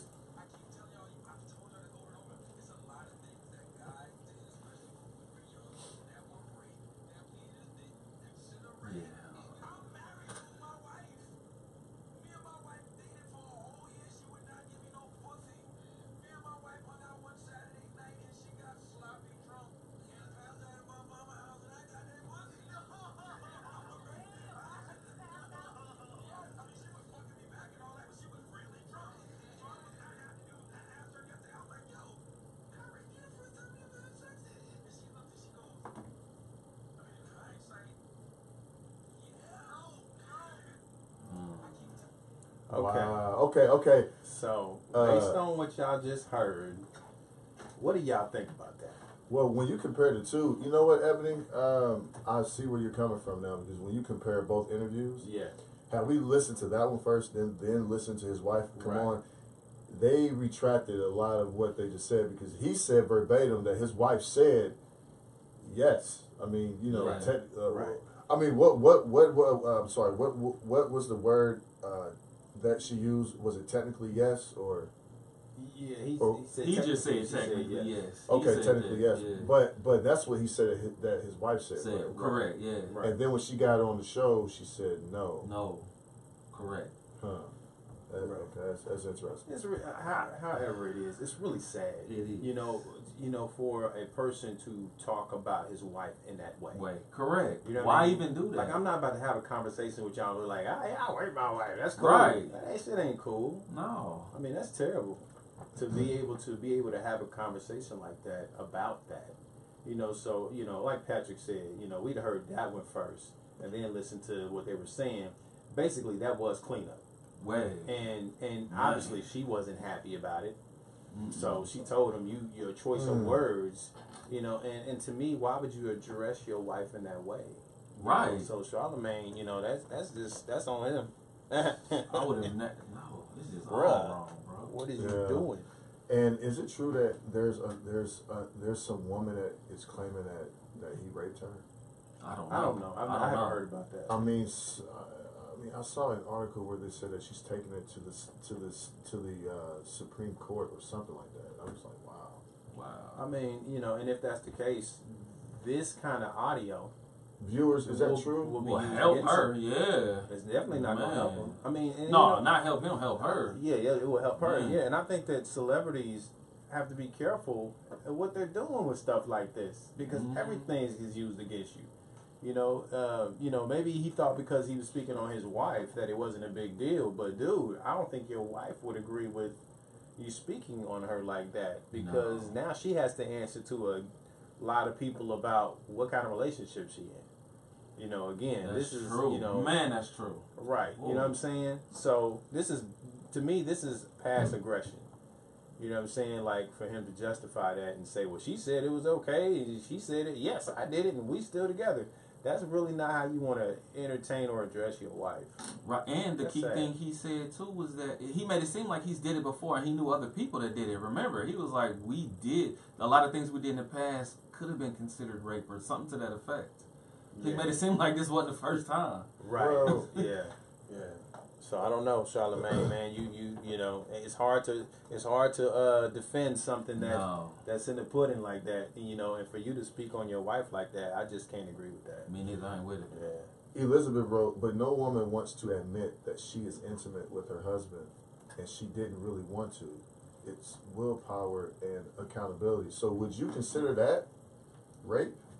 If you're in the bed with your boyfriend or girlfriend or husband or wife, and they want it, but you really don't want it, but you just do it just to please them. Maybe I'm different, but you know. I mean, right? I mean, listen, that's a hell of a question, bro. Look at the scenario, right? Look at the scenario, right? For me personally, I can't have sex with somebody that's sloppy drunk and that don't know what's going on. Yeah. You know what I'm saying? That's just me. I mean, I just come here. I mean, what do you might as well go get one of those dummy things. You know what I'm saying? With the, you get you a dummy. You know what I mean? And rape the dummy. if you want something that's just gonna lay there. Hey, you know what I mean? Hey, I was joking, man, with her, man. Man, those are sex dolls, man. Hey, look. Tell you what. Oh Lord. A lot of them men look real. Lord. A lot of them men look real. Time to shut down the show. Oh man. You got listen. You ain't got to worry about getting nobody pregnant. You ain't got to worry about STD. Yep, and you're the only one hitting it. Yeah. Oh Lord, man, that's funny. Until your grown son find it. Ooh. Hey man, but let's get back. Stop that. Hey, let's get back to that question though, bro. Like, if you have a significant other, right, and y'all are in the bed, and you want it, but she don't want it, or she wants it and you don't want it, but y'all just do it just to please that person. Is that rape? Man, that's tough, man. I don't know about Viewers, is that rape? I mean, I don't know about all that. That's sad though, man. Like that's different than aggression. You know what I'm Yeah, saying? Like what he was talking about. But they're like, no, different. I'm tired. You know, I don't want to do it. Like, man, babe, come on. Then you chill out. You know what I mean? Like. I'm not about to take it. Right. I mean, it's different. You for one, if it's your wife, you know when if she's saying no. What right. That means. You know what I mean? Yeah. There's a different kind. Women have a different kind of no. Man can detect a no that's really a yes. Oh, right, yeah. No, that's really a no. You know what I mean? You have to decide what you feel like that means. Mm-hmm. And for me, maybe that did happen between him and his wife, but that's something that you just don't talk about. Right. Yeah. Like, you're just happy about that. Like, man, we did it. Yeah, man. Like that's yeah. And one of the viewers said that, I mean, like, and I'm paraphrasing what the viewer said, but she basically said that the husband and the wife should keep their private life separate. Yeah. Keep it, personally. Yeah. Definitely. Right. That's tough, man. I just can't get with that. For whatever reason, that has never been something that would seem to be fun to me. Yeah, man. Let's play Cuzzo's song. Yeah. So what we gonna do? We to close out. First, we're gonna close out with we call them heavy hooks. Mm-hmm. Call them heavy hooks, and the infamous Mavi B. How'd you come up, man, with the names? Man? Called Good Intentions. Murray gave me that name because I always come up with good hooks. Yeah. Shout out to Mariano. Yeah. Shout out Mariano. Black luxury. But his name is actually Mavi, so his name is Old Mavi. Okay. Yeah. Okay. Old Mavi. He was one of my students. Leslie, hold on. He was one of your students. Yeah. So this song, which is called Good Intentions, is you and your student. Yeah. And what is your and you spoke on this earlier, but what is your goal for this song? Use music to teach people. Teach people about English, politics, education, and history. That's dope, brother. No cursing. Everything's clean. The other goal is for everybody to be able to listen to the music. Oh, I'm sorry. Regardless of who you with, you can listen to this with your mom, your dad, your grandmother. And this is one of our favorite tracks. We took the longest to make this one. It's about love, so I think everybody will be able to connect to it. You can find it on YouTube. Can you post the link? I sent it to you. Yep. I posted. He gonna post the link and at New Truth Music. That's NUTRUTHMUSIC.com. Yep, I texted to you. Look in your set. But he gonna put it in the feed. New Truth Music. That's new with NU. Find it. Okay. It's right there. And the other one is the closing on that. We want to thank y'all for tuning in to the Gray Area. We had a lot of good discussion tonight. We're going to continue to do this every week. If you haven't followed and liked our page, please do. We have plenty of good content and material. You can also visit our website. We have, we're over 100 shows, like literally. We've been doing this for 2 years. I was looking at the YouTube count. Almost 2 years, a year and a half. Yeah, almost 2 years. When's the anniversary? And January 1st. Oh, that's dope. Okay. Major event. We're gonna a major party for that. Okay. I mean, it's monumental to continue doing this, man. This is a voluntary thing that we do out of the love of our heart. And we just want to change the face of media. You know what I'm saying? And that doesn't always require you to get paid for it. You just do it because you know it needs to get done. Support. And that's what we're trying to do. So we appreciate everybody for always tuning in and loving the Gray Area. We appreciate the dialogue and the conversation.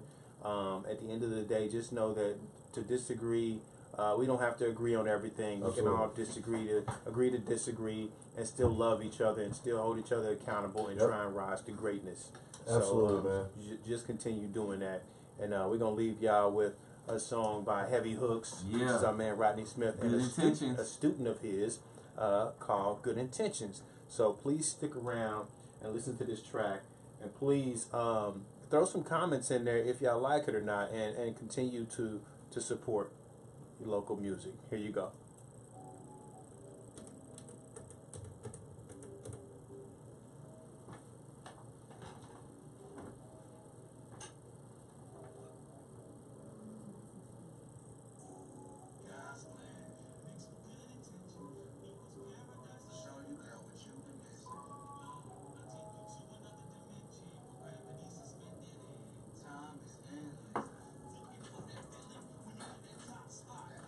Hey, like that.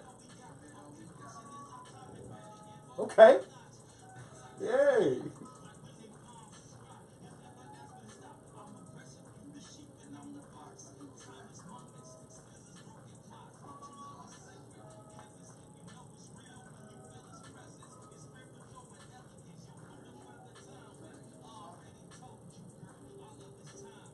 You put the link in the news feed?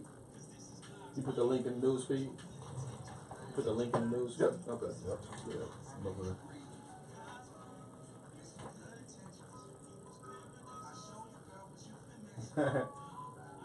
Honey Sweet said, hey, sing, boo.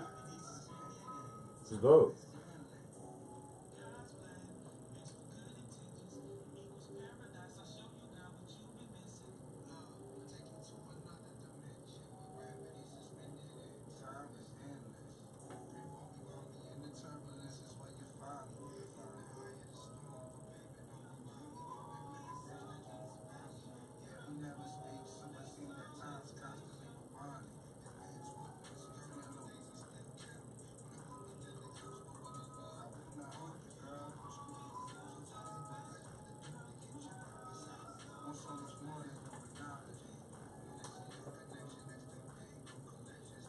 It's dope. It's dope. You like this one? It's dope. It's dope.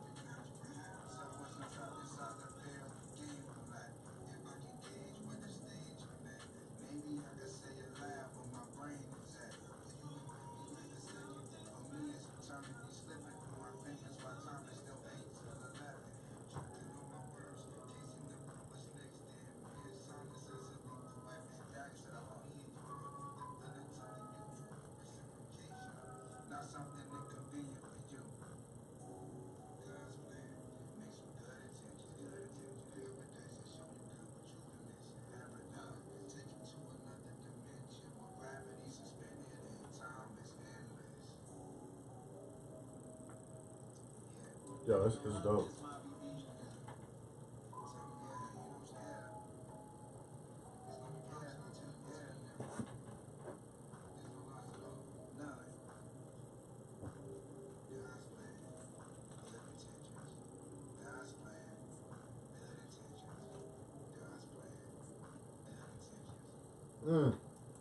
Dope.